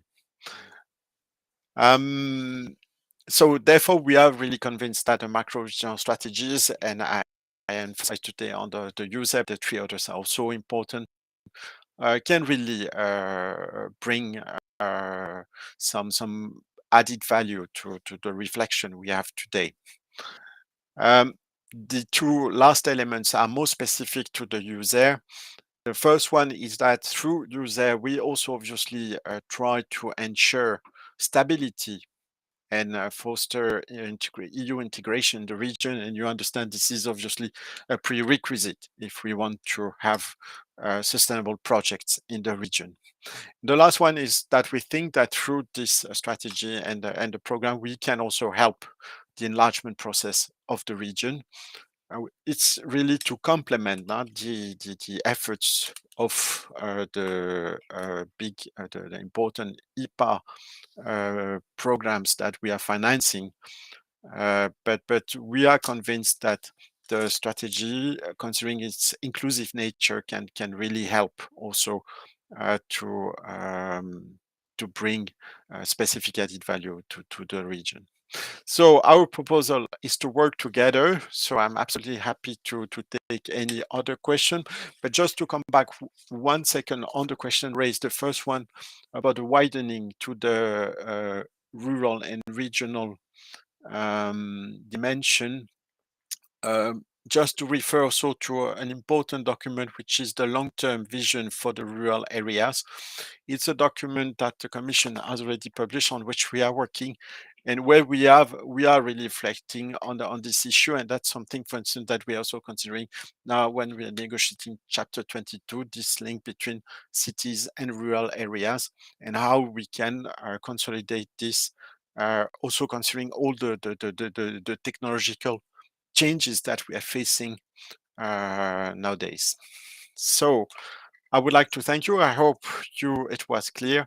You could hear me well, as said by the other colleagues, but it's true for me as well. I'm absolutely happy to take any question now or later. You can reach me also on my email address. I would be happy to answer. Thank you. Thank you so much. I don't see further comments, but I think we may have also some bilateral exchanges, because the concept of region is something that we are now facing in ENLoCC, and how to define a region, how to define the territory that we have to take into consideration. But I'm very glad because there were some important issues related to the Balkan area, to the TEN-T enlargement, and also to the activities which the INTERREG program is doing in the framework of the Western Balkans. As ITL, Institute for Transport and Logistics, we are included into the same region, so the macro region strategy of the USAIR. So we are included in the Italy-Croatia cross-border programs, in Adrian IPA program, Central Europe program. So we are facing the same problem. So thank you, Mr. Kittel, for this very deep presentation. I hope there will be the possibility to answer offline to some questions which for sure will come.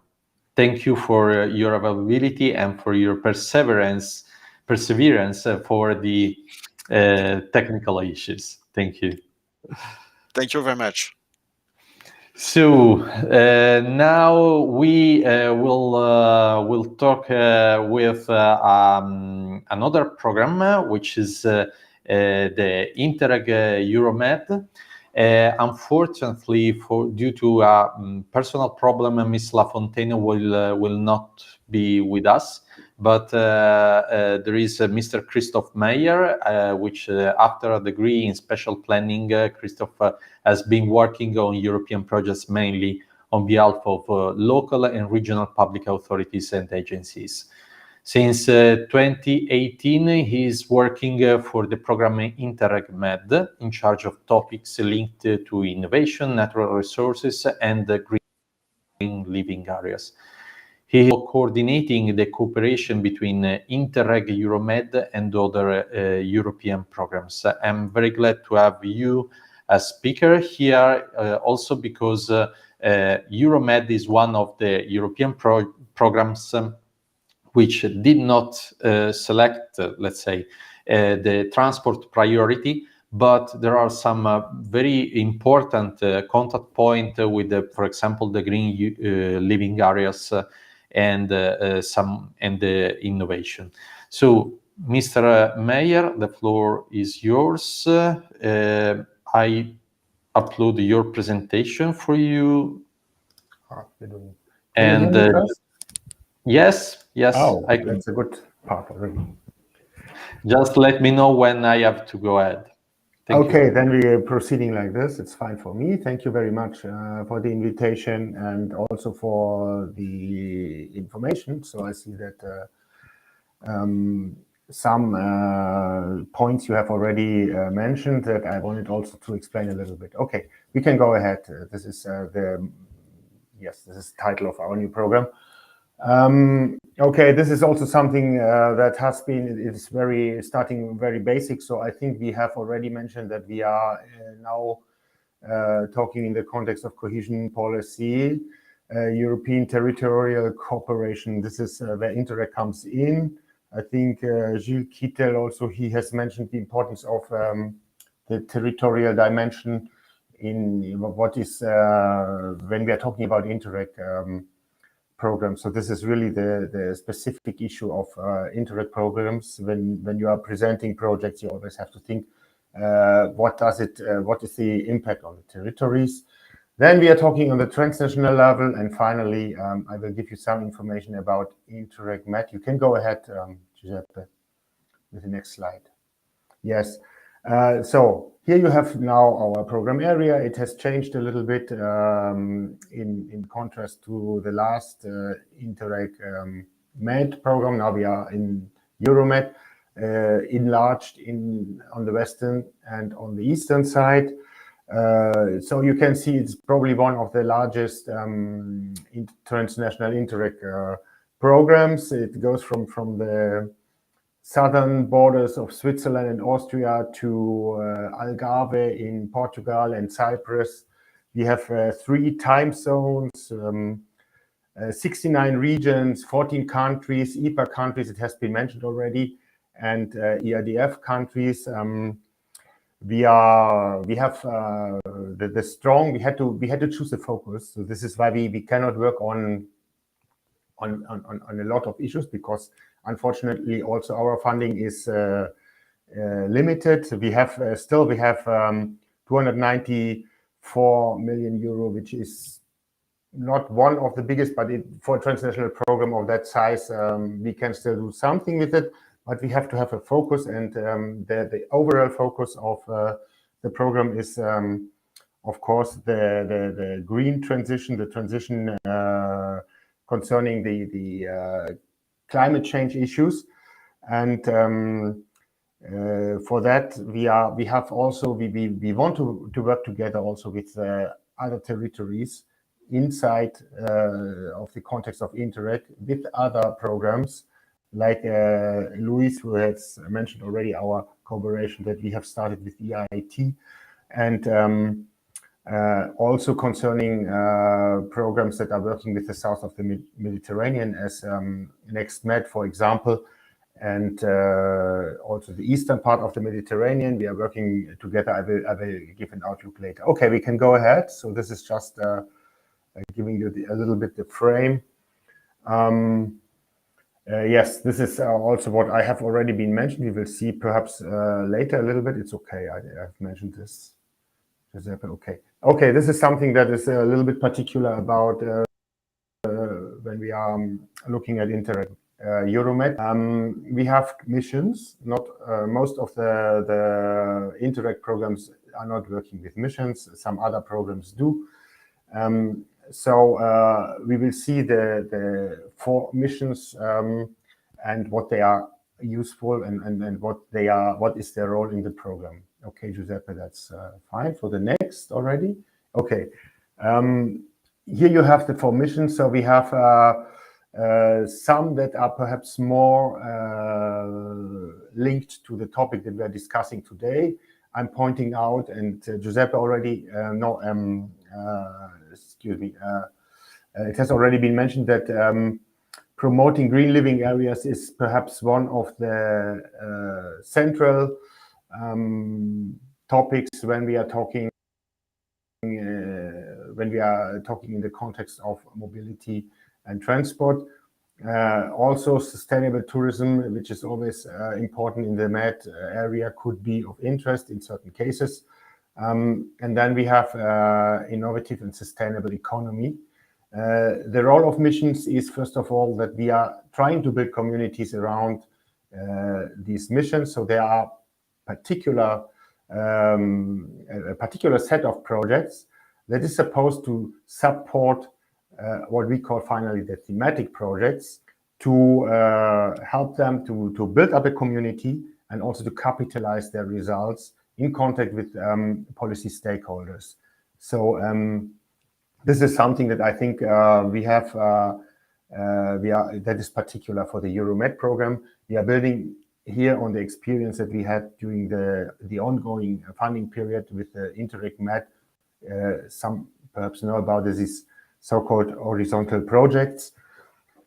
So this is now how we are organizing this. The idea behind is, of course, to have communities and a more interactive environment already for the different projects. Okay, we can go on. Okay, now we are talking about what is the context between missions on one side, and on the other side with specific object. Go ahead to the next slide. Yes, now here you can see on top you have the different missions, and below you have the different specific objectives. So as you can see, it's not fully 100% to divide it. So we have specific objectives. Robert Spisiak, he has mentioned already the specific objectives. As you know, all INTERREG programs, we have a set of, I don't know, 30 or specific objectives connected to different policy objectives. And all INTERREG programs have to search to select a focus on specific objectives. So what we have chosen is basically we have one governance objective below cooperation governance, and then we have selected the four specific objectives. One on the side of innovation, consolidating a competitive innovation ecosystem, and the other three thematic objectives on the side of climate change and circular economy. You can see 2.6, which is supporting circular economy. You can see also climate change adaptation, and then we have the enhancing nature and biodiversity. This is the one that I leave a little bit behind because it might perhaps be more easy to find issues in the other in those 1.1, 2.4, 2.6 than in enhancing nature and biodiversity. Okay, we can go on just to have a closer look. Okay, yes, this is now what has already been mentioned. It's perhaps not very clear, but you can see on the bottom line, you can see the INTERREG programs of our area. Then the yellow column, this is INTERREG Med. You can see where we have chosen, where we have focused with the specific objectives. And then the last line, they are not all the programs, of course. It would have been too big.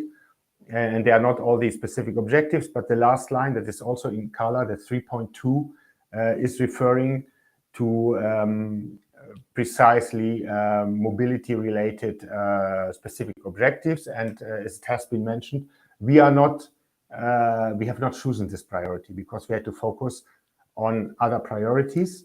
You have seen other programs. These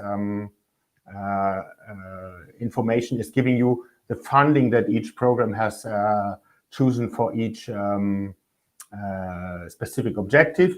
So you can see there are programs that had chosen more transport mobility related specific objective, and that what they are trying to dedicate, the funds that they are trying to dedicate to the specific objective. Okay, how can we proceed as a program that has not chosen such an objective? We can continue, please. The next slide. Okay. So now going into details, we have now this mission. What can we do in such a mission? For example, we had already given this information during our information on calls that we have started, that we had opened in June.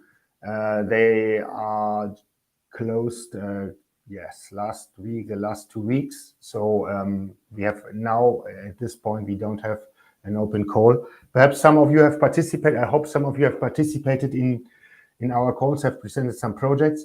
So the idea was to identify, of course, the topics that could now be more or less relevant for your subject. So we had chosen, for example, urban activities, also energy transition is related, and green living areas has focus on all these different issues that are connected to living environment, to the living environment, and sustainable transport is a big part of it. Okay, we can go on. Yes, this is taking now on board the idea of the specific objective 2.4. So the specific objective in general is climate change adaptation. There are other points: disaster risk prevention and resilience. We can now want to do here. So we want to have an integrated vision of the territories because all these topics are linked. The idea is to finally really implement plans and strategies. Here we have energy transition, but it's also sustainable mobility and improve the environment of and living quality. We want also to, this is a big point also, because we need the public authorities on board, and we want to help to increase their capacity for problem solving and planning and integrated in this approach. Also, citizens' engagement is a big point. So this is the context of that we had asked. Okay, we can continue. This is just to give an outlook on sustainable tourism. I was not sure if this network is also focusing on tourism. I found some information that might also link to tourism. It's a particular, of course, a particular aspect of mobility. It is quite important in the Mediterranean context. Tourism is one of these missions that is related in our set to all specific objectives. So the approach can be innovation, circular economy, climate change adaptation. So this is a possibility because it's a transversal issue on this in this point. This is a possibility to present projects for all specific objectives. Okay. Now, yes, the coordination with other programs. So Lluis has been mentioned that we are in the process also to define the interfaces of cooperating with between EIT Urban Mobility and INTERREG Europe. You can see we are in touch with different cross-border and transnational other INTERREG programs. In total, around the Mediterranean, we have a lot. I think we have more than 30 projects. So we cannot, the cooperation cannot, because it's also linked to resources. So we cannot. We have to focus also the cooperation.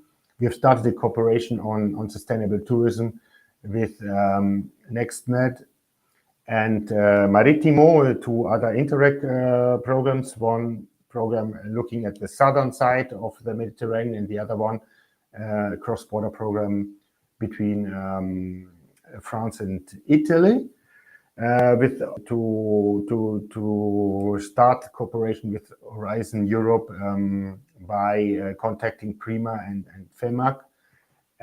We have on the agenda also life to link to life and leader, but this is something that has to be adapted according to our resources.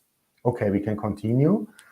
Yes, we are proposing, or we are working on agreements.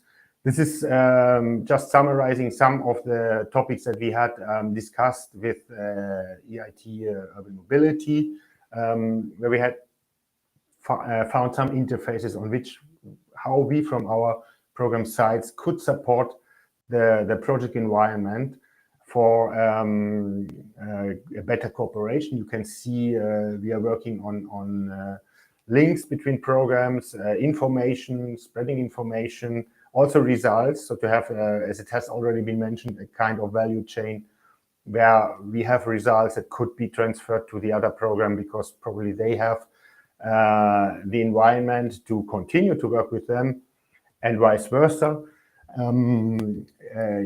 Also to inform about events and initiatives that are relevant in each case. Okay. Okay, and coordination, of course, is not only limited to programs. We are also exchanging with DG Mare, for example, with macro regions. This is also something that has to be developed. We have 3 macro regions in the context of the Euromed program with networks, and then with we have agreements already with WestMed and Union for Mediterranean. You can see the different issues that we are taking up. Liaising activities, for example, with Union for Mediterranean, they have taken up our projects for labeling them, and also liaising activities. Currently, we are, for example, we are working in a cooperation for presenting the MED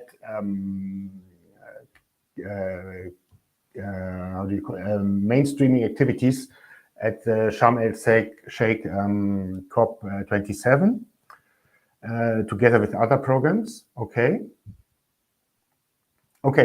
Now I'm concluding a little bit, and I'm coming to the interface that we could perhaps see between an INTERREG program, a transnational INTERREG program, and initiatives on the side of transport and mobility.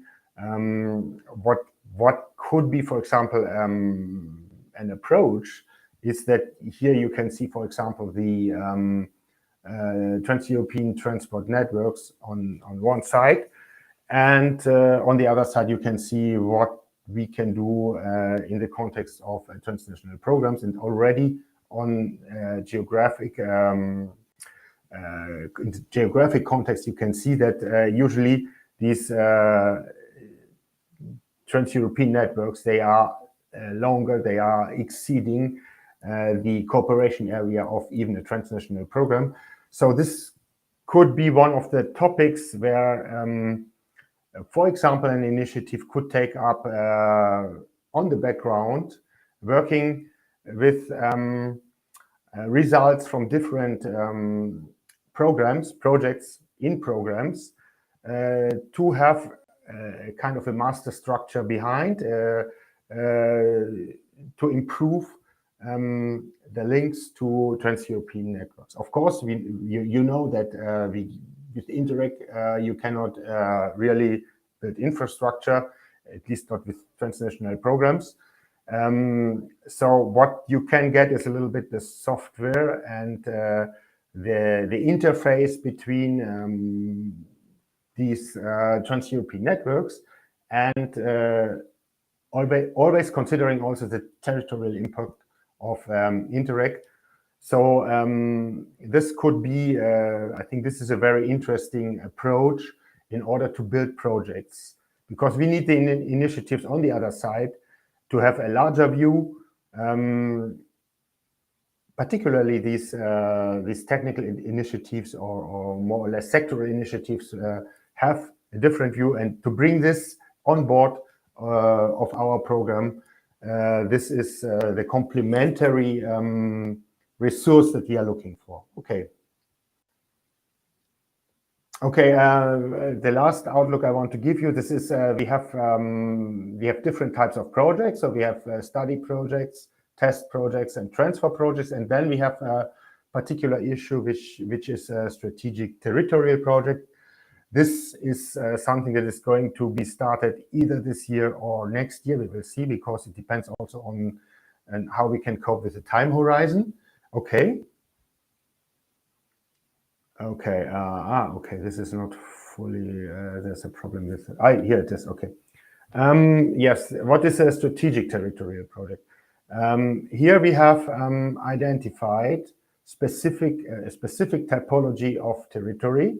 So this means we have had a look on our cooperation area. What is the typology of territory that is basically concerned by this territorial approach and the relevant transnational topics. So it comes together that we have a type of territory and a relevant transnational topic that is linked to this type of territory. And the third requirement will be that we want to have all relevant partners right away on board for this type of projects. For now, this is the example for the possible focus. We have proposed several examples, and finally we have a steering committee. Is still not a decision, but that what this could be. For example, this is islands and linked to clean energy wastewater management. Particularly interesting, I think, perhaps in that context, could be ports, which is still one of the focuses, and connected to innovative climate-friendly ecosystems in ports. So this is linking to the whole environment, not only the port system itself, but the whole environment, to ports, the situation of ports in urban transport issues. And the last one is, well, I'm taking up, but this is not the focus that we had chosen, unfortunately. So we are talking about rural and mountain areas, but in the context of digitalization and the fight on climate change. But I think particularly this second, for now, you will see, but for now, the second focus, ports and innovative climate-friendly ecosystems connected to them, could be perhaps an interesting approach also to think about it in a future project design process. Okay, I think I still have only the table with the timeline. No. No. I had the timeline. Okay. So it's no, the presentation. It was the last slide. So thank you, Mr. Maier, for your deep presentation, and congratulations for the last call in Euromed, because we know that more than 250 projects were submitted. So it is a huge number for you, and for the evaluation of the projects. Thank you. Yes, it's a lot of work, but thank you. Thank you very much. I try to leave the floor briefly to Mr. Lodovico Gherardi, which is on behalf of the Emilia-Romagna region, is the coordinator of the managing authority of the Adrian European Territorial Cooperation Program, and responsible for coordinating the regional participation of the European Territorial Cooperation Programs. He is currently in another building, so if you want something, it is very appreciated, Lodovico. Yes, thank you, Giuseppe. I will be really brief because I am in the border of a bachelor degree at the university, and then for this reason I go out in order to give you some information. The first information is that Adrian program was sent in the very final version at the end of October. It was because we are waiting for agreement for the IPA countries, and we hope, but the Commission said that quite for sure will be approved or at the end of November or the beginning of December. This means that the new programming period finally can start. And I take the occasion, I use this occasion to anticipate that on 6th of December in Bologna, there will be the launch, the official conference of launch of the IPA Adrian 21-27 program. This is the first information. Second information, I spoke about IPA Adrian, and this is the new, another novelty. Now the program is a program related to the enlargement. Closely related to the enlargement. Why? Because now the countries that are involved in this program are 5 from not yet European country, and I speak about Serbia, Bosnia-Herzegovina, Montenegro, North Macedonia, and Albania. Remain the 4 ERDF country, European Union country, Italy, Slovenia, Croatia, and Greece. And a new enter, that never gone as a European country, that is San Marino, because for their dimension is too little to as a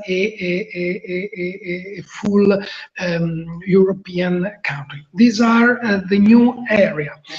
This is the new program, have an amount of 136 million euro.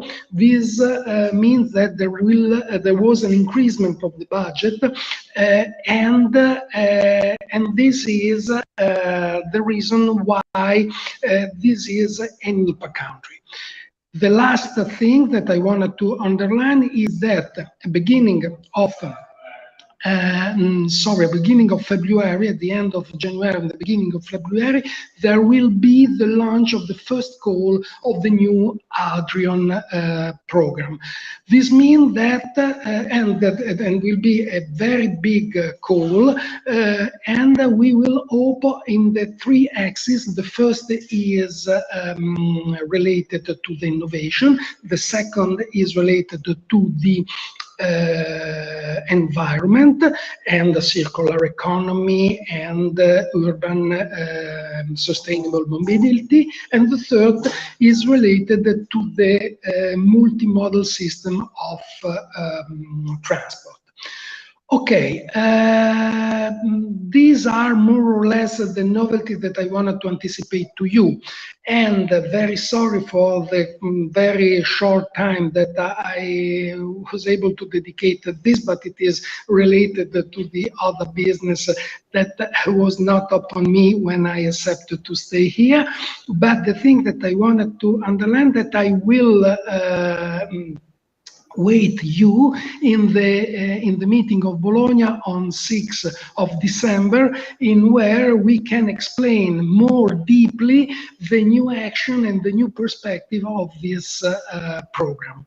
Thank you a lot, and sorry again for the short time of my speech. Thank you, Lodovico, for your kind presentation, your kind speech, and thank you for this information, which are very useful for us, for which are working on these projects.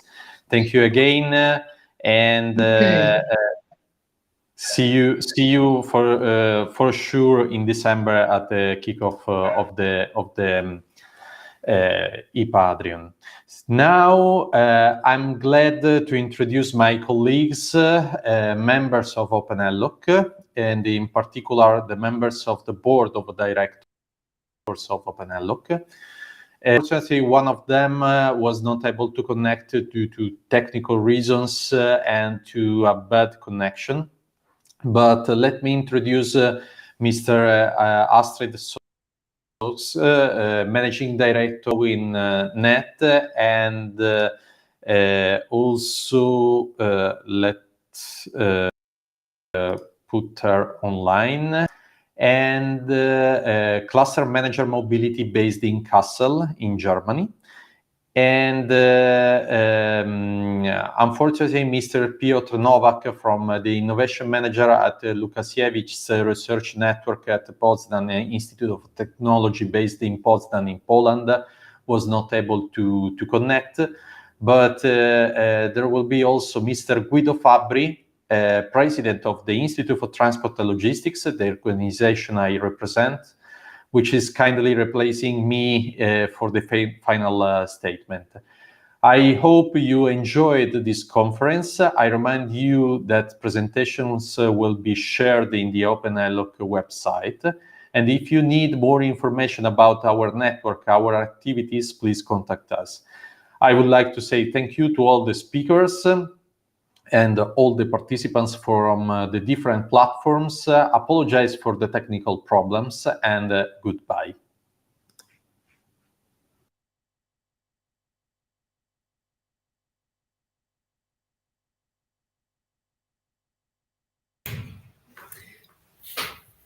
From my side, also, thank you very much to all the speakers. I'm very happy that we have managed today, and thank you to Giuseppe for the organization here today of the very interesting mix of having a broad overview of the relevant different programs applying to logistics and mobility sector, and then also in depth. I think that was a really fantastic mix, and I hope that we could offer our members and friends of ENLoCC really important input that they can use in their own organizations for their companies, but also we as ENLoCC as a network can coordinate different joint proposals. I think we have seen that we have relevant and fantastic instruments in the international landscape dealing with the issues that we are concerned with in our organizations on a daily basis. And I think we will follow up on this. And of course, we will keep you informed about this, that we see how we can manage and reach out to you to coordinate joint efforts here. So even myself, I'm just to let you know, very familiar with the international landscape, also with the projects that we are running here at Movinet. We have successful Horizon projects, especially in the drone sector currently. Really pioneering work on the adoption and widespread use of drones in mobility and logistics, and then also INTERREG projects dealing with electric mobility and even with innovation issues. And I think this is also a program that's really relevant for us as a European network that is connecting different regions, and we should look deeper into this.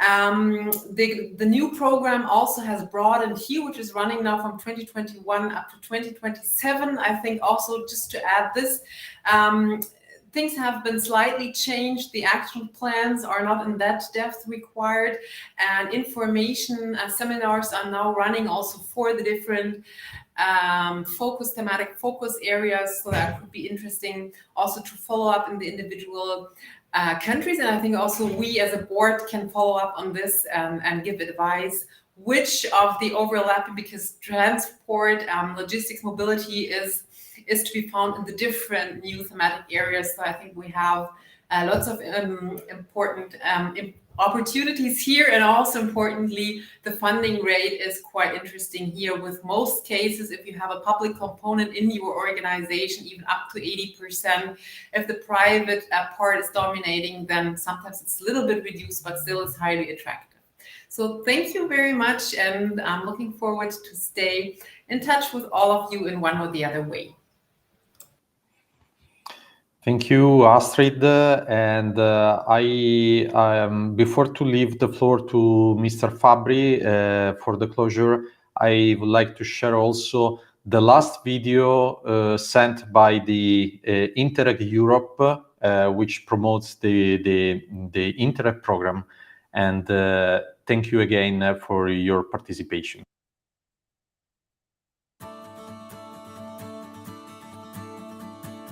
Are you a policymaker? Are you looking for new solutions in your region? Are you interested in learning from other European regions facing similar challenges? With INTERREG Europe, you can develop your interregional cooperation project and get co-financing from the European Union. You can team up with other regions in Europe, exchange your experience and improve your regional development policies. It's about the policy learning platform, a fantastic tool to meet new people and to find solutions for your regions. At INTERREG Europe, we help regions from across Europe to develop and deliver better policies by sharing solutions. You can work on any topic of the EU policy agenda by making Europe greener, smarter, more social, better connected, better governed, or closer to citizens. It's a program for regions and by regions. Use the opportunities we offer.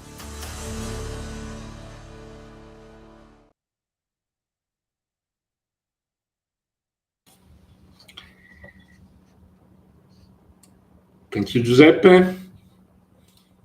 Good morning, everyone. Can you hear me?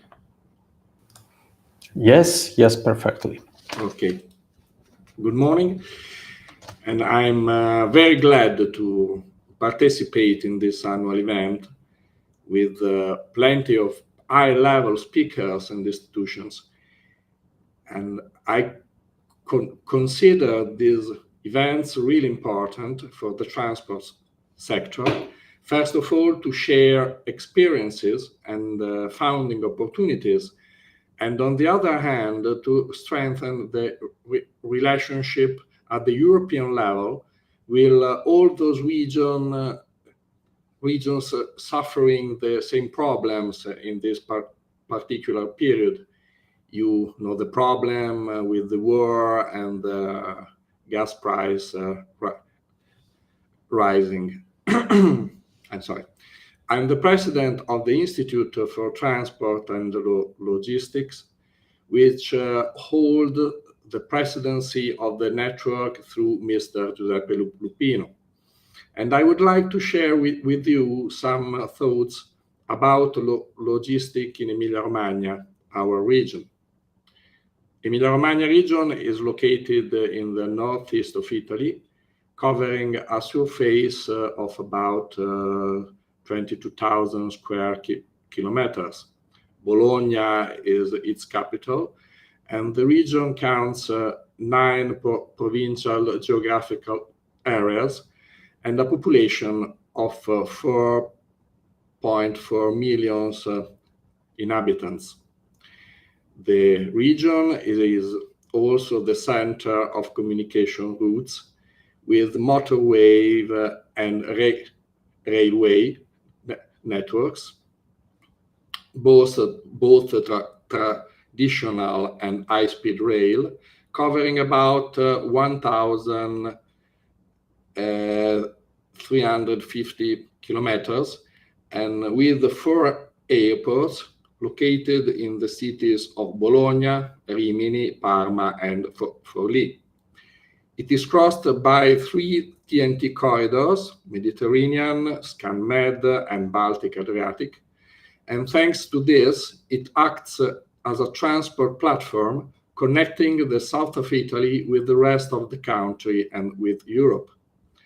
Emilia-Romagna is the home of several industrial clusters, which generate regional, national, and international freight transport. In particular, we have a big mechanic and automotive sectors with brands like Ferrari, Lamborghini, Ducati, Maserati, Sacmi, Trevi, Tetra Pak, etc. Building sector, including ceramics, top brands like Emil Ceramica, Iris, Marazzi Group.